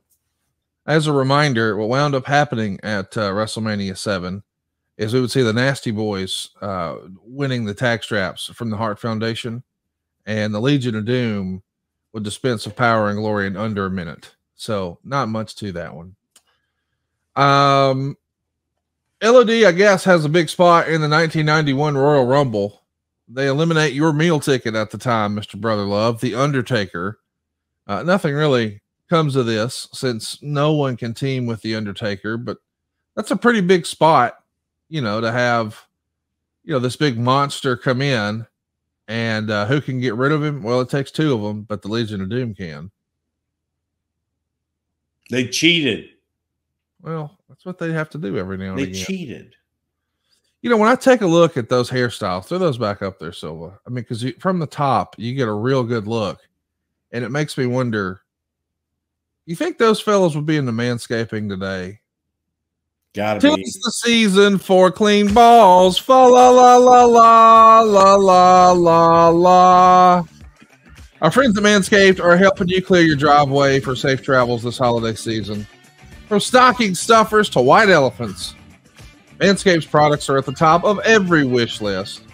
Grab some crop mops for your pops, or the body buffer for the holiday lover. Win this year's white elephant gift and help all the men in your life go from eggnog to nice hog this December. Save 20% off plus free shipping by going to manscaped.com/STW. Manscaped is a one-stop shop for all your holiday needs. They have the perfect gift in the Platinum Package 4.0, plus loads of little presents, perfect for stocking stuffers. What better holiday gift than giving the gift of good hygiene and a few laughs? Manscaped offers a handful of their liquid formulations. We're talking shampoos, body washes, upstairs and downstairs deodorant, gels, exfoliants, absolutely everything you need to keep it clean, baby. Don't let those chestnuts roast in the wrong boxers. Get them a pair of Manscaped boxers. And now that you've gifted them the perfect privates, go beyond the groin. Get Manscaped's full body and product line. Maybe your dad's got some nasty-ass nose hairs. Save his life with the Weed Whacker nose and ear hair trimmer. Check out that Shears 2.0. It's the full kit for your nail care. Scissors, clippers, tweezers, and a file for the traveling man. They got a brand new Preserve cologne. It's going to give you a light, breezy, woodsy feel even after Christmas is over. Still using a dirty-ass loofah? Shame on you. Try the body buffer. Did you know that loofahs actually hold bacteria? Get rid of that disgusting turd. And get the body buffer. It feels smoother but acts tougher. Last, but certainly not least, the Lawnmower 4.0. Could have shaved LOD's head with this. Or your balls. That's right. You got skin-safe technology here. It's going to help you make sure you don't get some nicks and cuts on Santa's sack, if you know what I'm talking about. Manscaped is here to make holiday shopping a blast by giving products they'll love and make them laugh. Why not save 20% off and get free shipping by going to manscaped.com/STW. That's right, 20% off plus free shipping by going to manscaped.com/STW. Manscaped, for a perfect gift that will be the holidays' biggest hit. A good little beat right there. I could shave some balls to this song. I feel like have you been decking the halls with your balls? And they are baby smooth. I stretched them out over the other day and said, "Hello, Clarice." Yeah, got our Hannibal Lecter on. That's what we do. You heard of bird bathing, Bruce? I'm sure you're going to tell me. No, I'll tell you about it off air. Or maybe don't Google it either, just to be sure. All right, so listen, we talked about the big LOD WrestleMania debut, and maybe it's a little bit of a letdown, but hey, they dominate somebody.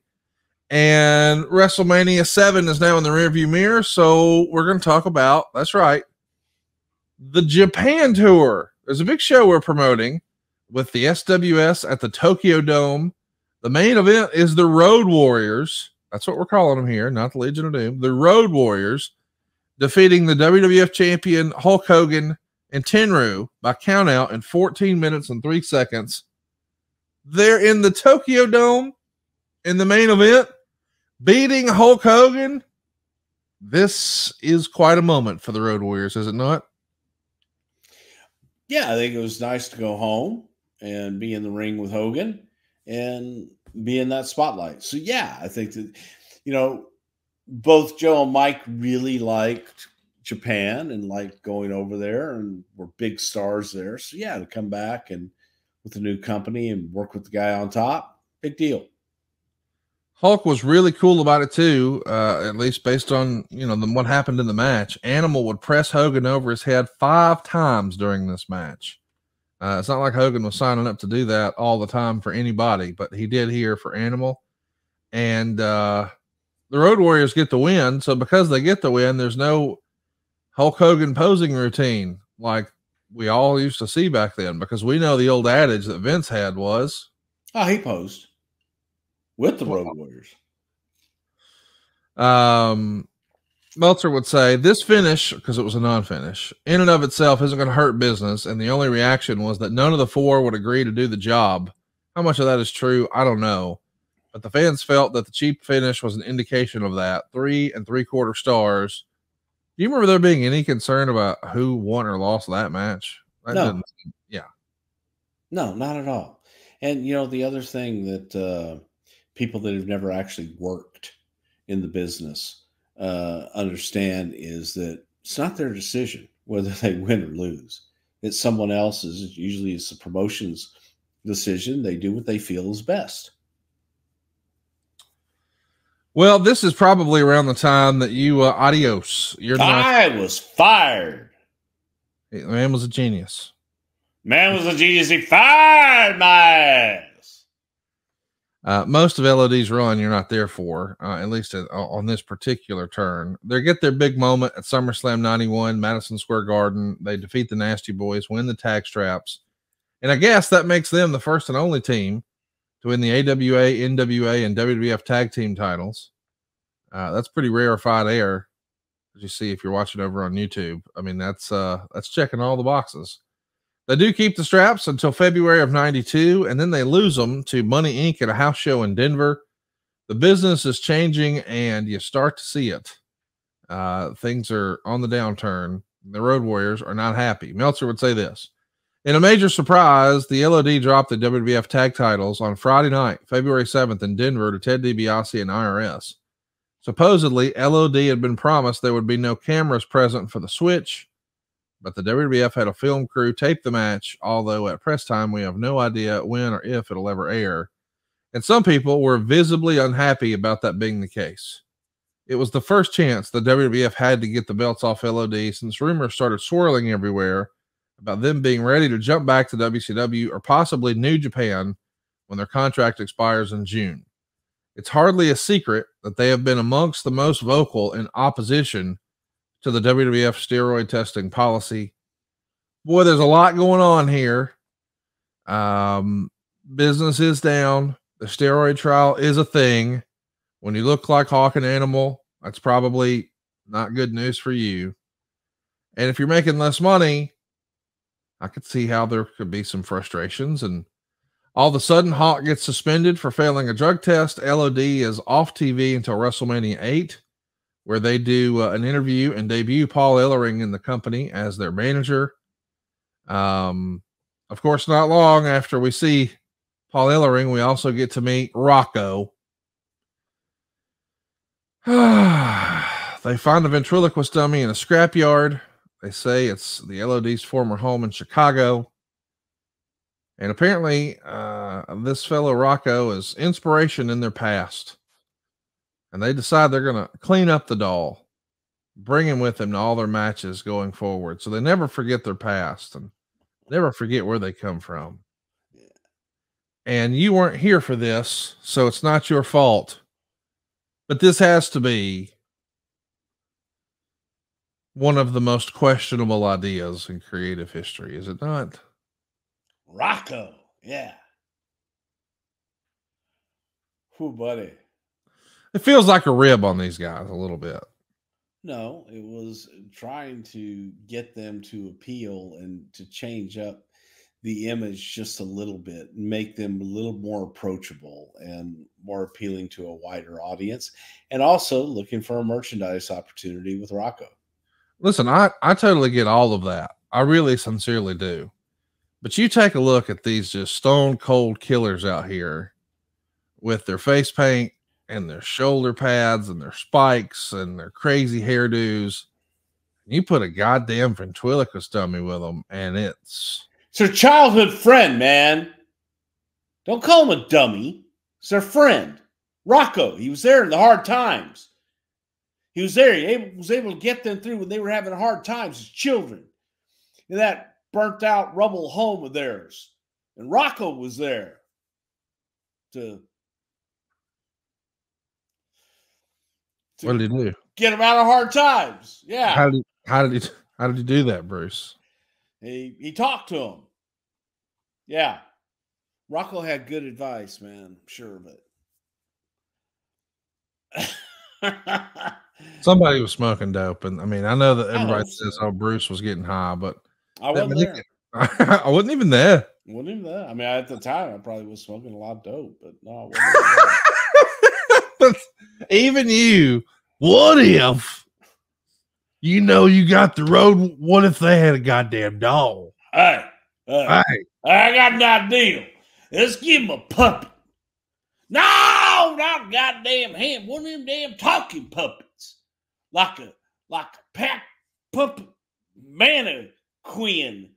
You know, fuck. Hey, shout out to Michael Hayes. Just underwent shoulder surgery. And he finally did it? He did it, man. He did it. I owe him a phone call here in a little bit because he did it yesterday and texted us, said he was out and still got that nerve block going on in there, but feeling no pain, dude. I ain't feeling no dude.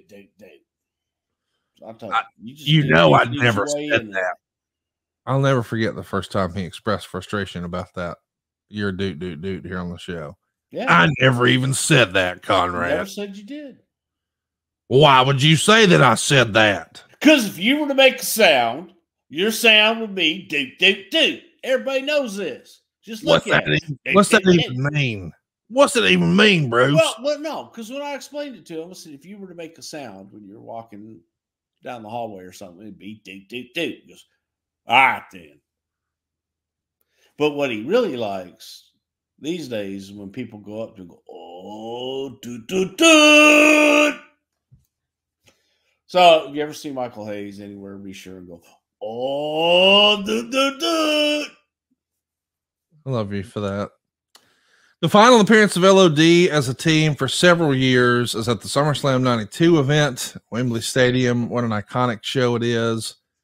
As the story goes, Hawk and the Barbarian, John Nord, go AWOL after the show. Hawk, I guess, is going to hang out with the Hells Angels, and maybe here was under the influence and maybe burned his leg on the motorcycle. There's lots of stories that come out of this, but you weren't there.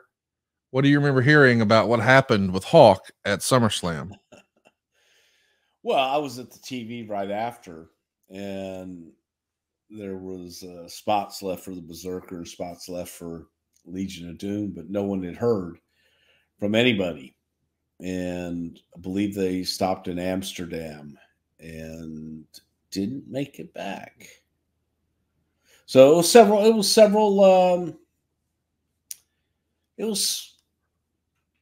just several days of just not knowing. Their wives and significant others had called, and nobody had heard anything from them. So we just kind of figured, all right, well, they're still in Amsterdam somewhere having a good time. Animal when they did come back. It was like, well, thank you very much for the run. Goodbye. Y'all eased them out. Yeah, they were fired pretty much. Yeah. Well, Animal tries to keep working either as a singles competitor or teaming up with Crush on house shows, as you clearly said last week. Not a new LOD. Animal suffers a back injury during a handicap match versus the Beverly Brothers in Japan in September of '92 and ends up leaving the company a month later himself. So I guess the question is, were you sad you didn't get a chance to do much with the LOD here in the WWF in this run? I mean, you only have a cup of coffee with them here, right? Yeah, we had fun when we were there, though. Yeah. So, I mean, had a good time and was what it was. And look, I mean, we were always friendly from the very first time that we met in Houston. We were always friendly and always got along. So if we were in the same town, always try and get together and have a beer or something. Hawk goes to Japan while Animal's on the shelf until 1996 because of his injury and a Lloyd's of London policy. And then all of a sudden, they pop back up on Nitro in January of 1996. Was that a surprise to you guys that, hey, they're back, or had they reached out and done some feelers along the way? I believe they had reached out, but, the issue was Animal's Lloyd's of London policy and what restrictions Animal had on him. So it couldn't, first blush, it's like, okay, how do you make this work? Right. And I think, WCW just grabbed him at that time and did it. They only last about 6 months before they leave after some income disputes with Bischoff. They carry on in New Japan until December of '96, and then they pop up as a big return here, a big surprise. February 24th, 1997, Monday Night Raw from the Manhattan Center. I remember this moment like it was yesterday. This was a surprise return, and they do get that classic Road Warrior pop. But their return match is a rather disappointing 10-minute double countout with the Headbangers. Now, I know that probably shouldn't matter, what happened if you won or lost or whatever. But on a big return like this, after we're used to seeing these guys just demolish people here in the WWF, would a squash match been out of order here? Maybe you didn't want to do that to the Headbangers, but you could have somebody, right? Why go to a 10-minute? We were out of the squash match business at that point.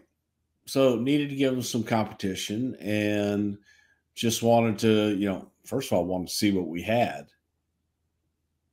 Didn't really know what frame of mind, what condition they really were in. So put them in there with the team that we have, and, no harm, no foul to anybody with a double DQ, double countout thing. It doesn't hurt anybody. Coming in a month before WrestleMania, not bad timing for the boys here, is it not? Yeah, we were going into Chicago WrestleMania, and Ahmed Johnson trying to beef up the issue that Ahmed had with Nation, and who better than Chicago's own Legion of Doom. So we did that. It was and again, it was difficult because you had to work around Joe's Lloyd's of London situation where he could only be in tag, those crazy things that they agreed to. You can only be in a tag team. You can't wrestle single matches and things of that nature that put restrictions on. That anytime you have restrictions and you're not free to do whatever, it's difficult. Do you guys call LOD because hey, WrestleMania is Chicago next month, let's get this going? Do they call you, or is this the long-term plan and this just makes sense to debut them here? I want to say that LOD had put feelers out, and when they did, Vince and I called them. We called them together. Said, well, what can we do? And got all of the stuff, you know, from Joe as far as here's what we can do and here's what we can't do. And we looked at it and said, God, especially in a 6-man tag. Yeah. And this wasn't some, hey, we're bringing you in for 5 years. This was, let's come in, let's do the shots, let's see what happened. If we like you, if you like us, if this is really what you want to do. But we definitely have something for you at WrestleMania. So that was the thinking behind it. At this point, you know, it's Monday Night Wars. Are you offering them guarantees, or is it so it's a per shot thing? It was come on in. Let's see what happens. I got you. Because at that point, you know, they had sort of burned the bridge with Nitro anyway. So they burned the bridge with us too, but you know, bridges can be rebuilt. Yes, they can. LOD and Ahmed Johnson, of course, do defeat the Nation in the Chicago Street Fight at WrestleMania 13. It was promoted locally as the co-main event. And that's probably the highlight of this early return. That or the fact that they're also in the Canadian Stampede in your house. That was a phenomenal show in July. Of course, WrestleMania was in March, but it's interesting to think when you think about the highlights of their run here. It is in multi-man tag matches. I don't know that even really clicked for me until you laid that out because of Animal's injury. But the Ahmed Johnson thing I thought was kind of fun at WrestleMania. But that's a word. Well, fun is accurate, you know, or I guess you could say unbelievable because that works either way, right? But Canadian, yeah, it was there. Yeah, it was there. Canadian Stampede, though, man. What a moment for them to be involved in. The crowd was so hot for that. And then we're not without some injuries. You know, we started this program by talking about how occasionally you would see fellows get hurt here or there. Well, our old pal Henry Godwin took a nasty doomsday device on a shotgun taping and sadly broke his neck. And that's going to lead to the Godwins coming for revenge.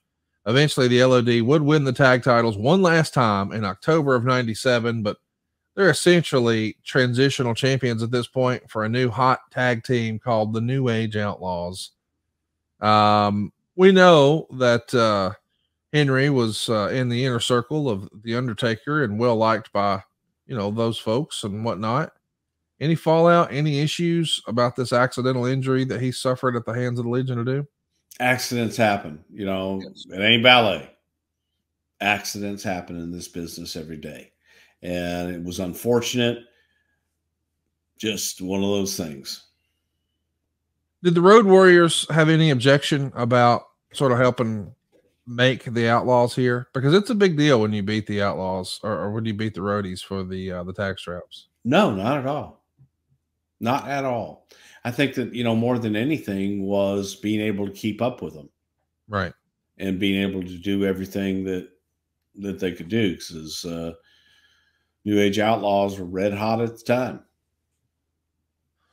I love thinking about this next little bit because I'm sure there's a story or at least some discussion you remember. December 15th, the LOD are against DX. This is December 15th, 1997 on Monday Night Raw. DX at the time is Shawn and Hunter. Chyna's going to interfere for the DQ. The Outlaws come out, and boy, they do a number on the LOD. They shave one of Hawk's famous mohawks. They powerbomb Animal through the announcer's table. This is something we've never seen before. LOD being destroyed and laid out, mind you, by heels. The LOD do get a return match with the Outlaws at the Rumble and win by DQ. And then on Raw, they fail to win the tag titles again. And we finally see it. Hawk and Animal fight with each other in the ring and then backstage. And it's broken up by the officials. This is not something we've ever seen before. Is that part of the story you sell them on of here's what will happen, then this will happen, then this will happen? Or are you taking this day by day? And I think it was a logical next step. I think that they had done at that point all they could do being, you know, those characters. The business was changing, man. And you had to change with it or just blows right by you. So they had to do something other than the what a rush, clothesline, doomsday. Yeah. They needed to do new things. And one, they never done, man. Never worked with each other. Thought, man, brothers fight, family fights. And I think everybody can relate to getting in an argument with your best friend and or your family member, whatever. And it felt real because it kind of was real. Right. They were two separate guys, man. They were no longer really a unit. Joe was doing his thing and Mike was doing his thing. They didn't travel together. They were separate people. So I think the time was right to try something new. And let's see if we could bring them into the next generation.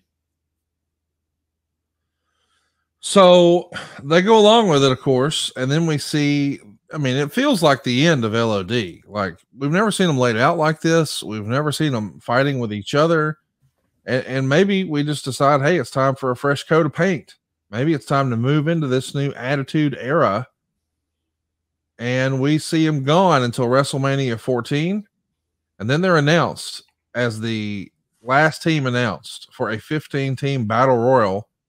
But they have new music. They have new entrance gear. They got these new hockey goalie helmets. And they've got a new manager. It's not the same LOD. Now it's LOD 2000. Yeah. Was this the original goal when you had DX lay them out and then tease the breakup and all that we'll bring it back with a new look? Or did you have all these details? I mean, we talked about it. And then when we looked at a new presentation, what could help give them an edge? And Sonny was the edge. Sonny was that, unknown factor that, man, it gives them a whole new look. It gives them a whole new feel. And you're not looking at the two guys in the jean shorts and two guys that just are this kick-ass. You've got this bitch who had been portrayed as this really evil bitch, and Sonny leading the way and kind of pulling the strings. So if for nothing else, you want to see their entrance and you wanted to see Sonny, and Sonny was an attraction. I'm curious, which version did you prefer? LOD with a puppet or LOD with Sonny? Oh God, no, the puppet. Please. Everybody loves the puppet. I don't love the puppet. Gotta love the puppet. You don't love Rocco. Where is that puppet? Does Ben Brown know? Can we get that hunted down on A&E next year? Because I would be into that. You never know. Do you happen to know where the puppet I really don't know. No, I don't. Because if I knew where Rocco was, he'd be right there. On the show. Because you would know if things are hard. Right there. Yep. If things are hard, if things are tough, he can provide you that same counsel he did to Hawk and Animal back in the day. Yes. Exactly. Now all I've got to talk to is him. What up, love? Word. Yeah, I know. The Sonny thing doesn't last very long. Whose idea was it to put that to bed? Hers or theirs? The audience. Yeah, nobody gave a flying fuck. Nobody cared. It just was, yeah, all right, hey, cool entrance, has cool pictures out of it. And didn't work. Now the Outlaws are no longer this big heel team. Now they're the top babyface team, and that kind of leaves LOD in no man's land. They're going to be wrestling the likes of the New Midnight Express, and well, nobody wanted to see that. They're put with, come on now, Bodacious Bob, and I think it's Bodacious Bart. Yeah, and Bombastic Bob, something like that. Yeah. So listen, they're put with draws. Paul Ellering makes a return. Are we just throwing shit at the wall to see what will stick at this point? Because we know they were once top talent. We just got looking for new, and different, and trying a lot of different things. Did you think there was a chance that they could make the draws thing work?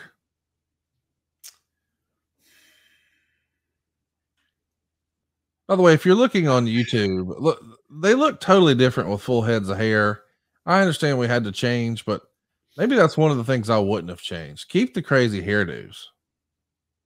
Well, again, you want to make them more normal. Normal for draws was the mohawk, but look, there was one guy on the roster that could fit with them. It was Darren Drozdov. Okay. They hung out together. They liked draws. And it was an opportunity, you know, that we thought that this could be good for draws to learn and maybe bring him to the next level. I don't know that draws was ready for it, but man, when are you ready for it? You know, there's never going to be that perfect time. So we just did it because, again, you had Animal kind of phasing out and not able to do everything. You needed somebody, and you needed a young guy in there to take those bumps and to do the majority of the work. So let's try to get somebody else over using the Legion of Doom. I'm curious how it happens that Paul Ellering winds up back in the company in 1998. I'm not saying that to be shitty. I'm just saying at this point, we've seen the LOD without Paul Ellering. We've seen him with him. We've seen him with Paul Ellering and a puppet, then just by themselves, then with Sonny, now with Jaws, now with Paul Ellering. How does Paul Ellering get the nod here? And I guess maybe what I'm trying to figure out is, are we trying to see what's the missing ingredient to get this team like they were? Are we trying to placate the guys individually? Or do we have a concern, hey man, maybe Hawk or Animal won't be able to stick around, but if we've got Draws and we've got Paul Ellering, we've got 2 out of the 3. What's the thinking? Yeah, you know, kind of go back to your roots, and it was all the above. You weren't sure what you had in Hawk and Animal, either one, frankly. And the jury was really out on Animal as far as what he would be able to do physically. But with Mike, you know, Mike was having his issues too. Ellering was hopefully a stabilizing force in that, because I don't know that Joe was really keen on babysitting Mike anymore. Right. And Paul, I don't think ever had a problem with it. You know, anybody that's ever been around Paul Ellering is, first of all, he's extremely intelligent, but a really good heart, in that there was no doubt in our mind that Paul would be able to help and look after whatever we needed him to and impart his wisdom. I don't think Paul Ellering was ever a great worker by any stretch of the imagination. I don't even know if Paul was that great of a promo. But in my opinion, I thought he was a great part of that team. He made them because he was so different. He was so unique. And even when we moved Paul to DOA, I like Paul in that role. Just because he's a guy that after every match, good, bad, or indifferent, has feedback, and was constantly giving everybody feedback. And in my opinion, I thought it was usually good feedback. Well, he doesn't stick with the LOD very long. He turns on them and winds up being aligned with the Disciples of Apocalypse, Skull, and 8 Ball. Of course, we know them as Ron and Don Harris. But then on July 27th, we start a controversial angle playing off Hawk's real-life demons. LOD would lose a match to Mark Henry and the Godfather of the Nation when Godfather pinned Animal after a Death Valley driver after Hawk fell off the top rope trying to do the Doomsday Device. During the LOD's entrance, Hawk did not wear his traditional shoulder pads. He tripped and fell, getting into the ring. During the match, Hawk appeared to nod off on the apron, and the commentary team said they had heard disturbing news in the past day. The next week, they have Hawk doing a promo saying his real name is Michael Hegstrand and apologizing to the fans, Vince McMahon, and Animal for his actions the previous week. And then later, on the August 24th Raw, Hawk just shows up to the announce table as if he's stoned, saying he's here to help do some dysentery.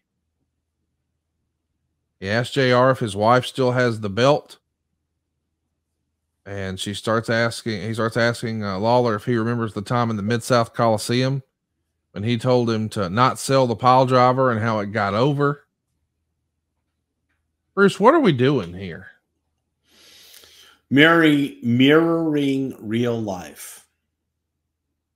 So much of that was things that had actually happened.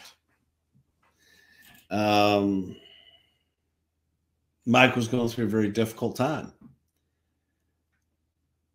He had abused drugs, and he had a really rough time and rough period. And we were hoping he was on the other side of it.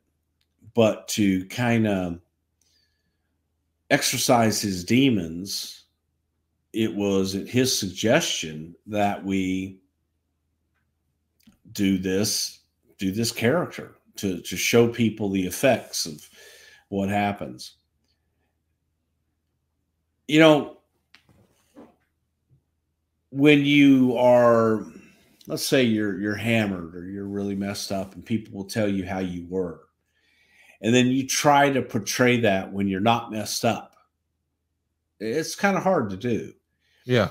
In some respects, Mike did it spot on. I mean, it was scary. There were times when we would go, God, is he screwed up? You know, Right. Is he on something?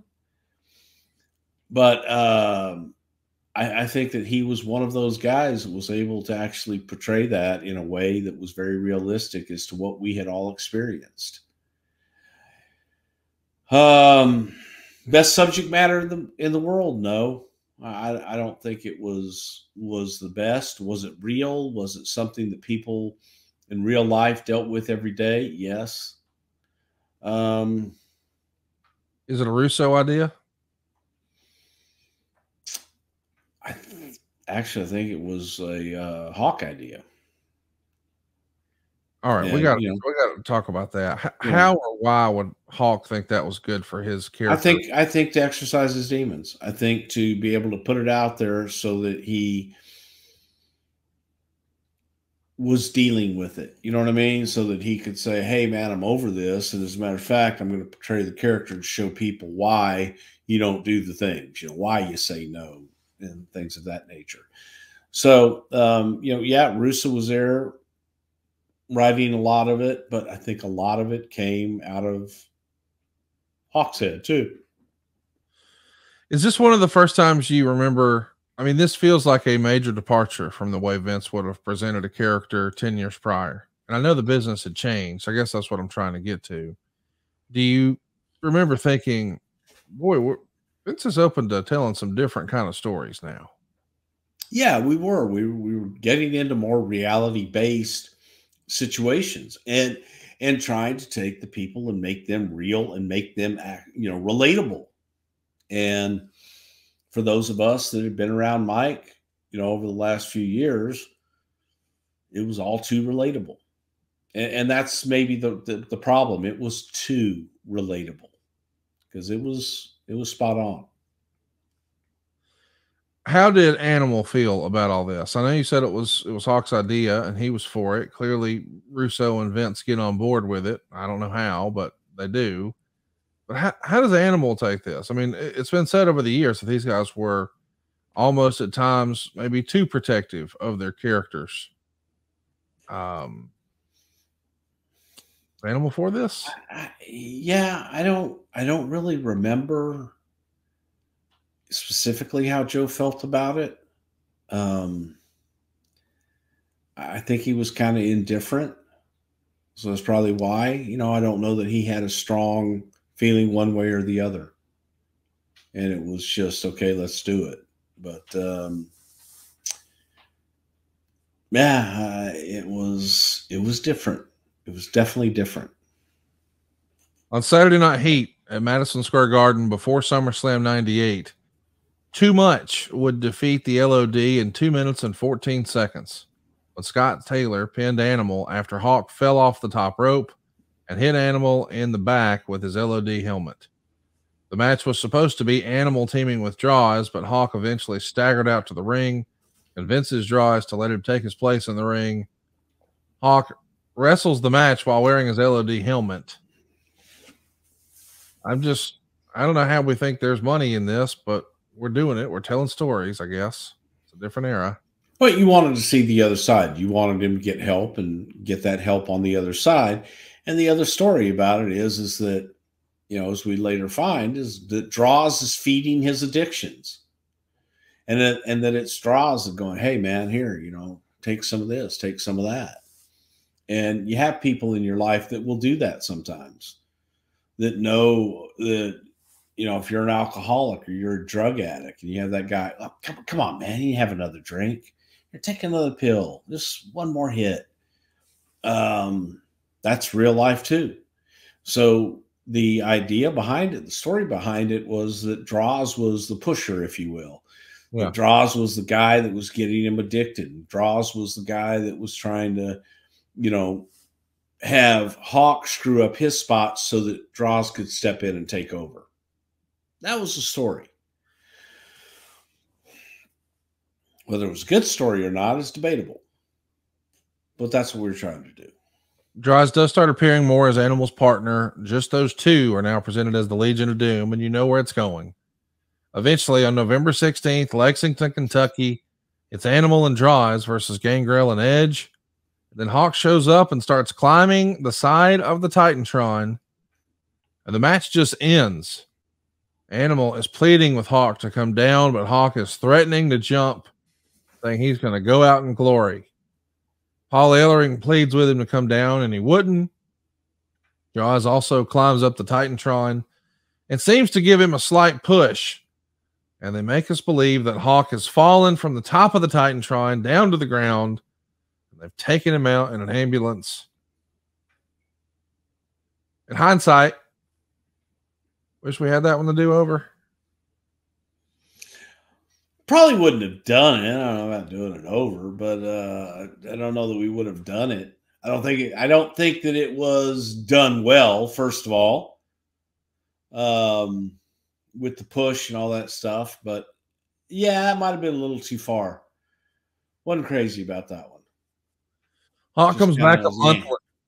He comes back a month later wearing a cast. Now he's clean and sober, and accuses Draws of being the dope pusher, and that Draws had been supplying him the drugs to make him seem undependable in the eyes of Animal. He says when he's healed, LOD will be better than ever, and then Draws attacks Hawk. Animal makes the save. It's never spoken of again, and the angle is just dropped.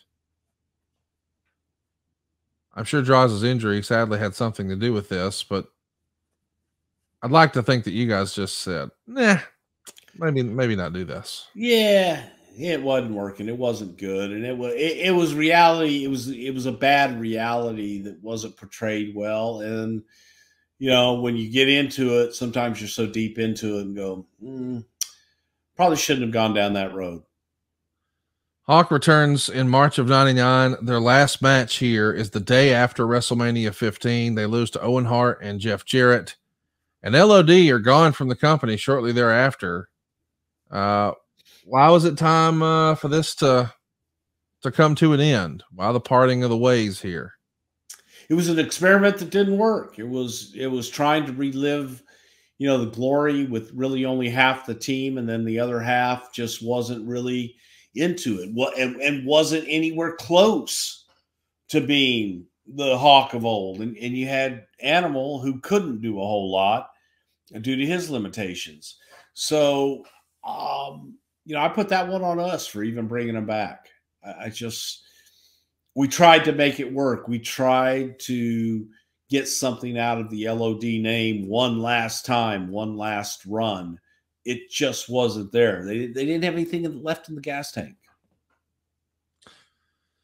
Talk to me about, you know, how they're taking this. Like when it comes to an end and we're wrapping things up and everybody knows it's coming to an end.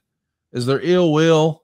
Are they upset with their pay? Are they upset with creative? Or are they upset just, damn it, we don't want it to end and Father Time does no jobs? What's the thinking? I think they both knew it.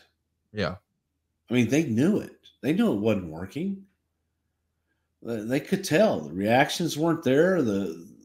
Their bodies were telling them, you're not a spring chicken anymore. You can't do this like you used to do.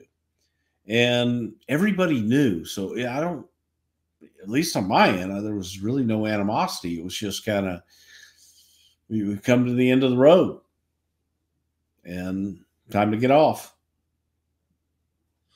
Did you think you would ever see them back in the WWF? Certainly probably not as full-time, but could you have seen pop-up special attractions here or there? I mean, maybe you could have a one-off here or there, but not in any way a full-time basis, you know, where they were coming in on a regular appearance deal. I don't think that could have happened.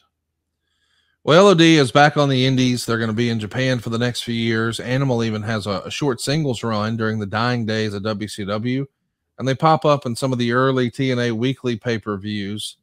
You know, you've talked about how you got along great with these guys. Were you in any sort of regular communication with them, or were they more quote unquote work friends?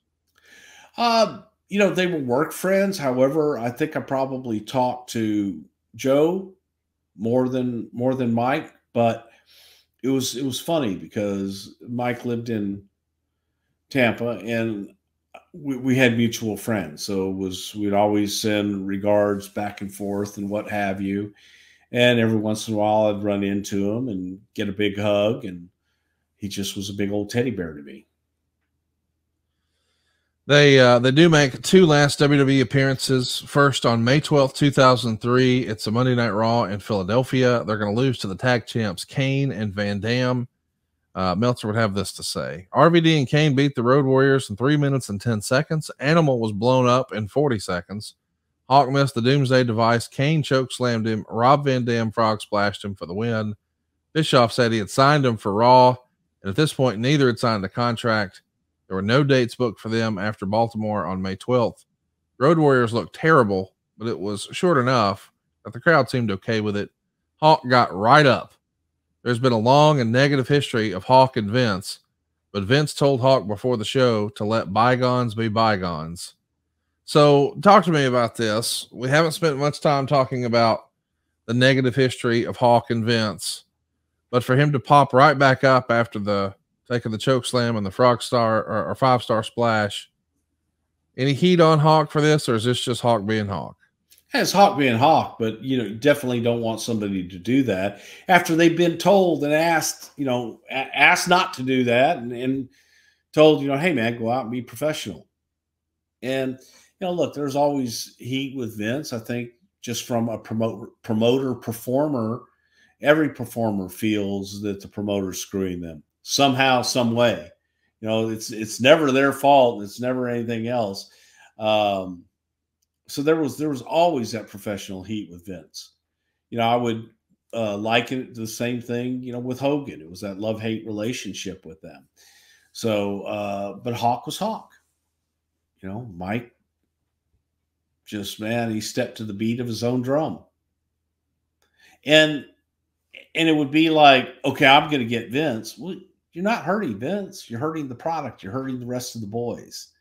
And I don't know that he ever really understood that and got that in the end because he thought, I'm sticking it to the promotion. Right. No, you just stuck it to the boys and your friends. The next night in Baltimore, there's a SmackDown taping. LOD is going to win an enhancement match over a fellow named Doug Delicious. What a name that is. And some other cat here named CM Punk. Wonder whatever happened to him. Yeah, I don't think anybody cares. Wow, that was unnecessary. I don't think they cared who LOD beat. And no, that's fair. They're just in for the two shots. Clearly, this is a tryout. Clearly, Vince doesn't like what he sees. Was it the work? Was it the physical performance? Was it the attitude? All the above? All the above. You know, they came in and and you're reminded, unfortunately, of the negative. You know, one negative pops up and you go, oh, all the rest of them must be there. Two negatives pop up. It's like, do you really want to go down this road again? I don't think so. Hawk is said to have turned his life around at this point. He became a born-again Christian thanks to Ted DiBiase. The final match that LOD would have together would be October 3rd, 2003. It's Hawk and Animal against Greg Valentine and Buff Bagwell at an independent show in Ontario. And just 16 days later, Road Warrior Hawk, the real-life Michael Hegstrand, passed away at just 46 years old due to a heart attack on October 19th.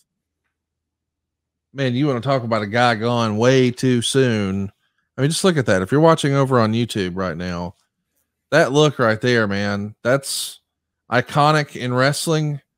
That guy looks like a main eventer. He looks like a big star. And he was. But to be gone at 46, damnation, man. What do you remember about hearing the news? I think John Laurinaitis told me. And I remember calling John's brother Joe, and it absolutely broke my heart. It broke my heart. And one of the things that Joe said to me will stick with me forever. He says, Bruce, because you know Mike loved you. And hearing that, it's just so nice to hear. Because again, Mike and I always got along. We were fine. I used to go train with Mike. I'd go to the gym with Mike, and he would work with me and just show me different things. And, had me doing the curls out like this, just, with, dumbbell curls, no rest. And, I liked Mike, always liked Mike. But he was a different cat. He was a different cat. And 46 is just too young to die. Just too young. But he had lived a hard life, and I think he lived a good life. And hopefully he was at peace when he did finally pass. Man, what an innovator. What a big star. In an alternate universe, I could have seen him as a big time singles performer. That look felt like it was, a rival to the Ultimate Warrior. I mean, what an impressive look. That could have been a monster babyface or a monster heel. I mean, in a different time and place. Instead, he was just a monster. Yeah. Hulk Hogan versus that guy. Come on, man. That could have been cool. Unfortunately, that's the end for Hawk. Very sadly, just 46 years old. Another guy, same sad story we've heard too many times. But that's not the end for the Legion of Doom. I can't believe this is real. But in 2005, Animal comes back to the WWE to reform the new LOD with Heidenreich. I'm sorry. You're going to have to give us more than that. I mean, we need some Hail Marys or something here. This is egregious. Yeah, boy, howdy. Joe wanted to come back and help young talent and, get somebody over. There was interest in Heidenreich and thought, maybe put him with a veteran like Joe Laurinaitis, that maybe we're going to find something in Heidenreich that, we haven't been able to find before. Maybe they're going to draw this out of him, give him some personality. Yeah, it didn't work. Help me understand. Animal at this point had just been with the company in 2003 for a couple of shots with Hawk, and we're not interested in bringing them back. We tried again 2 years later, and it feels like the same story. We keep trying, and and Vince ultimately just sort of throws his hands up. I guess what I want to get into is how does Animal get this last shot in 2005? And I'm not saying this to be funny. Does it have anything to do with Johnny Ace's sort of rise within the WWE and their real life familiar relationship? No. Okay. No, absolutely not. It came from Joe calling Vince and saying, I'd like to help, try to help with some young talent. and Vince feeling that, okay, let's try this. Let's see if there is something there. And Vince will give guys, second, third, fourth, fifth, sixth chances, a lot of times. And he liked Joe and thought maybe this is an opportunity to help with Heidenreich. It's just I don't think that Heidenreich was the right guy. Animal has made the save on Heidenreich a few times here after beatdowns from Eminem on SmackDown, and then they win the tag titles from Eminem at the Great American Bash pay-per-view July 2005. And after the match, Animal pays tribute to his late partner and friend by looking up to the heavens and saying, "Hawk, this one's for you, brother." Was Vince, Vince loves nostalgia, as a one-off, and he loves, weaving the reality in and getting some emotion. And I remember Ray trying to win the Rumble and the world title for Eddie. All that's good stuff. What about this here, though? You think Vince was a fan of this? Was Animal comfortable with this? I think Animal was looking for anything for that last run, one more hurrah. But look, from the beginning, it wasn't going to work. It just, right. We tried a lot of things with John. John's a nice guy, all that good stuff. But it just wasn't going to work with Heidenreich. And it was an attempt to let Joe have one more run. Hey, let's do one more pass at this. Sometimes that can be a detriment. Just can. Well, over the coming weeks, Animal would convince Heidenreich to shave his head into a mohawk, wear the LOD makeup, give him the spiked shoulder pads. He's officially endorsed as a member of LOD. They lose the tag titles to Eminem on October 28th, 2005 on SmackDown.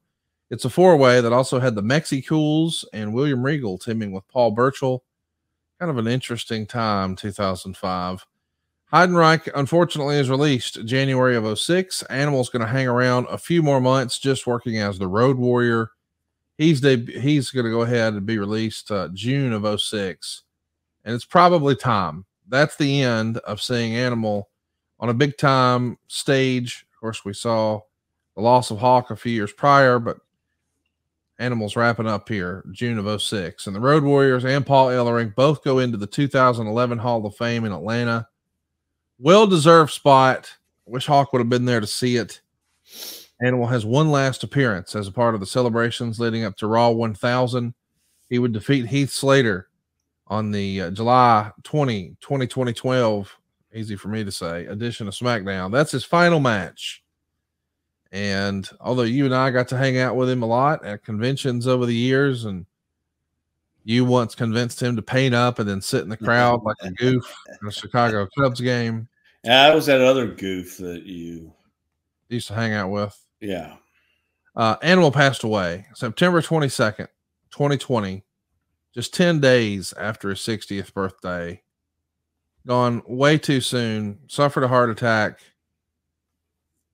Man, what a legacy these guys leave behind. When you talk about all-time great tag teams, people have their favorites, whether it was the Steiner Brothers, whether it was the Rock and Roll Express or the Midnight Express or the Hart Foundation or the Rockers or the British Bulldog. Heavenly Bodies.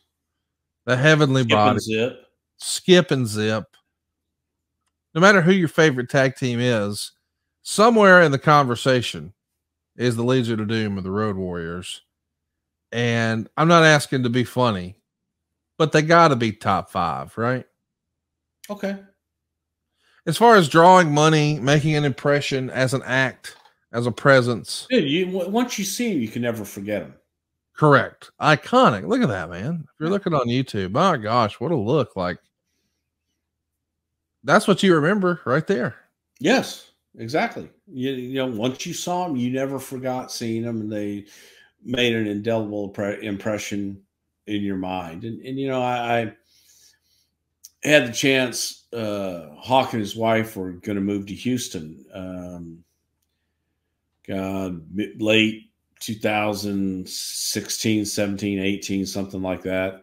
But he used to come down and we would see him. He would come to Booker T's shows and things like that, and go and do seminars for Booker, and got to spend time with him there as well. And it was just so enjoyable. And doing StarCast with him, that was a lot of fun. Just walking around Chicago with his face paint on, and people going, "Oh my God, look, it's a Spider-Man." And so whenever someone would come up and go, "Who are you?" I go, "Spider-Man. Spider-Man, look, he's got spider on his head. Spider-Man." And he was so pissed off. It was wonderful. But look, I enjoyed Joe. I enjoyed Mike. Both of them wonderful guys, man. And, we'll always have a place in this business, man. They are iconic and probably the answer to a lot of trivia questions in the business. So it is what it is. And again, gone way too soon. I spoke to Joe probably 2 weeks before he passed, just because he had done something on Facebook about going somewhere, some hotel, and I wished him a happy birthday, and that was it. And then so kind of hard, Johnny called me when they found out about his passing, and it just was gone too soon, man. Gone too soon. What an iconic legacy they leave behind. I mean, they are icons of tag team wrestling. I mean, when you think about big stars as tag team attractions and the ones that made the impression, like you were talking about, they're right at the top of the list. We got a ton of questions about these guys. There's no way we'll get to them all. I do want to hit several, but first I want to remind everybody that we're doing something pretty cool this coming Tuesday, December 6th, 9 p.m. Eastern. This has never happened before over at adfreeshows.com. Kevin Nash is going to watch Starrcade 1998, and we're going to do a live watch along where you can ask questions. You may remember one person ended the streak and beat Goldberg and became the world champion, and it was the Booker, Kevin Nash. He's going to watch it and do a live watch along this Tuesday. You want to go ahead and make sure to make plans to be there. Adfreeshows.com this Tuesday, December 6th. But next week, man, we're talking Armageddon 2002. Shawn Michaels is going to defend his WWE title against Triple H in a 3 stages of hell match. Big Show's going to defend the other WWE title against Kurt Angle. Chris Benoit is going to take on Eddie Guerrero. Brock Lesnar is suspended. Chris Jericho and Christian get stripped naked on Raw. Lots of fun stuff happening next week here on the program. But let's jump into some LOD questions and put a button here on our conversation. Francis Reyes wants to know, whose idea was it to put Sonny with LOD 2000? Oh, that's your idea? No, I definitely had a part in it, yes. But I believe that was Vince's idea. The Rosen Coaster wants to know, many have said over the years that Hawk was the standout of the team. Was there ever any internal discussion amongst management to push Hawk in a singles role at any point? No, they were a tag team attraction.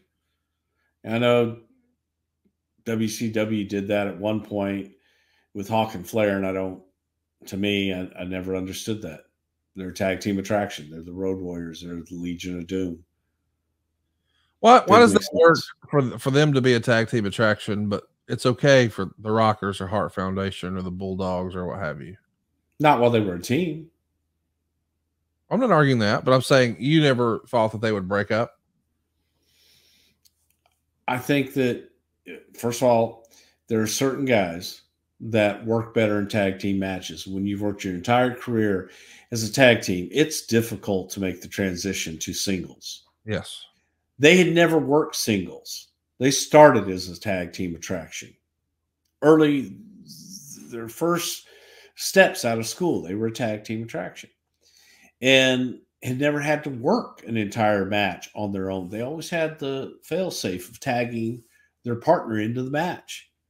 And a lot of times tag teams can't adapt to that. And I think that they were one of those tag teams that were always going to be a tag team and didn't need to be a singles. Don't think it worked. James wants to know, how did LOD feel about getting their heads shaved by DX? They were fine with it. I think that was Hawk's idea. Shaver. Mohawks. Nobody's ever done that. Joe wants to know, how come LOD never turned heel in the WWF? Everywhere else they went, at some point, they were the bad guys. If LOD stuck around into 93, do you think they could have done a heel turn and been put against the Steiner brothers? Possibly. You never know. But they were, kind of like the Bushwhackers. Like the audience wanted to cheer them. No matter what you did, they were so cool. Yes. It was kind of hard to make them heels. That's fair. Greg wants to know, Bruce, where do they get their spikes? Oh, Spikes R Us. 3LVP wants to know, Bruce, have you ever been willing to take the Doomsday device? No. Chefacon wants to know, hypothetically, instead of Public Enemy telling APA they're not doing that finish, and now it's the LOD telling APA we're not doing that finish, how does that turn out? Probably the same way. They'd have a nice little brawl. Yeah. Well, that'll do it. Any final words for us today, Bruce, about the Legion of Doom? I mean, what else can you say about such an iconic tag team? Such a big part. I had so much fun with them. I really did. And to me, with LOD, it was more the personal relationship that I had with both guys that I really, really enjoyed both individuals, and I enjoyed them as a team, and they were always really good to me and a lot of fun to be around. That's what I remember most. Well, we want to know what you guys remember about Armageddon 2002. Hit us up on Twitter, on Instagram. We're at Prichard Show. Over on Facebook, we're Something to Wrestle. Be sure to hit the like button, hit the subscribe button, and turn your notifications on. SomethingToWrestle.com. This is the easiest way to introduce the wrestling fan in your life. Little bite-sized pieces of our show over on YouTube. That's SomethingToWrestle.com. Bruce, today was a great episode. I appreciate you being a good sport. If you haven't already, I want everybody to check us out on the video here on YouTube. Man, you're a natural performer. You got into it today. I enjoyed arguing with you about Jim Crockett Promotions, and you because you're wrong. I said I enjoyed arguing. I didn't say that I won or lost. I mean, I think everyone. Oh no, I'm saying I won. And everybody knows that. So everybody listening knows that I was correct. Not even close. Well, not anybody with any common sense. I love you. Anybody that just likes to read, some guy in his basement just making shit up and believes that what they read is the gospel. Then you know what, man, have at it. By the way, believe what you want to believe, but then again, apply those same principles that they do to your real life and to your business, if you actually have one, and if you are responsible for making money for your company or things like that. Apply those principles that this guy says are done in business, and see how that works out for you. Just saying. I love that you get fired up and get animated. Check it out, somethingtowrestle.com. We'll be back next week talking Armageddon 2002. Should I play your Armageddon? Oh, really? Yeah. It's not my Armageddon, it's your Armageddon. I mean, I don't know what you heard. There ain't no fucking Geddon around here. It's your Armageddon. No, your Armageddon. Piff, I'm coming. Piff, I'm coming. Wait, I'll be there, dog. Don't say it like that. This Thursday, December 8th. What?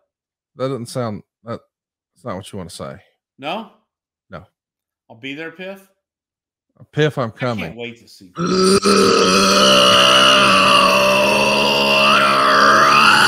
That's Bruce pulling into Atlanta or pulling into Vegas. Vegas.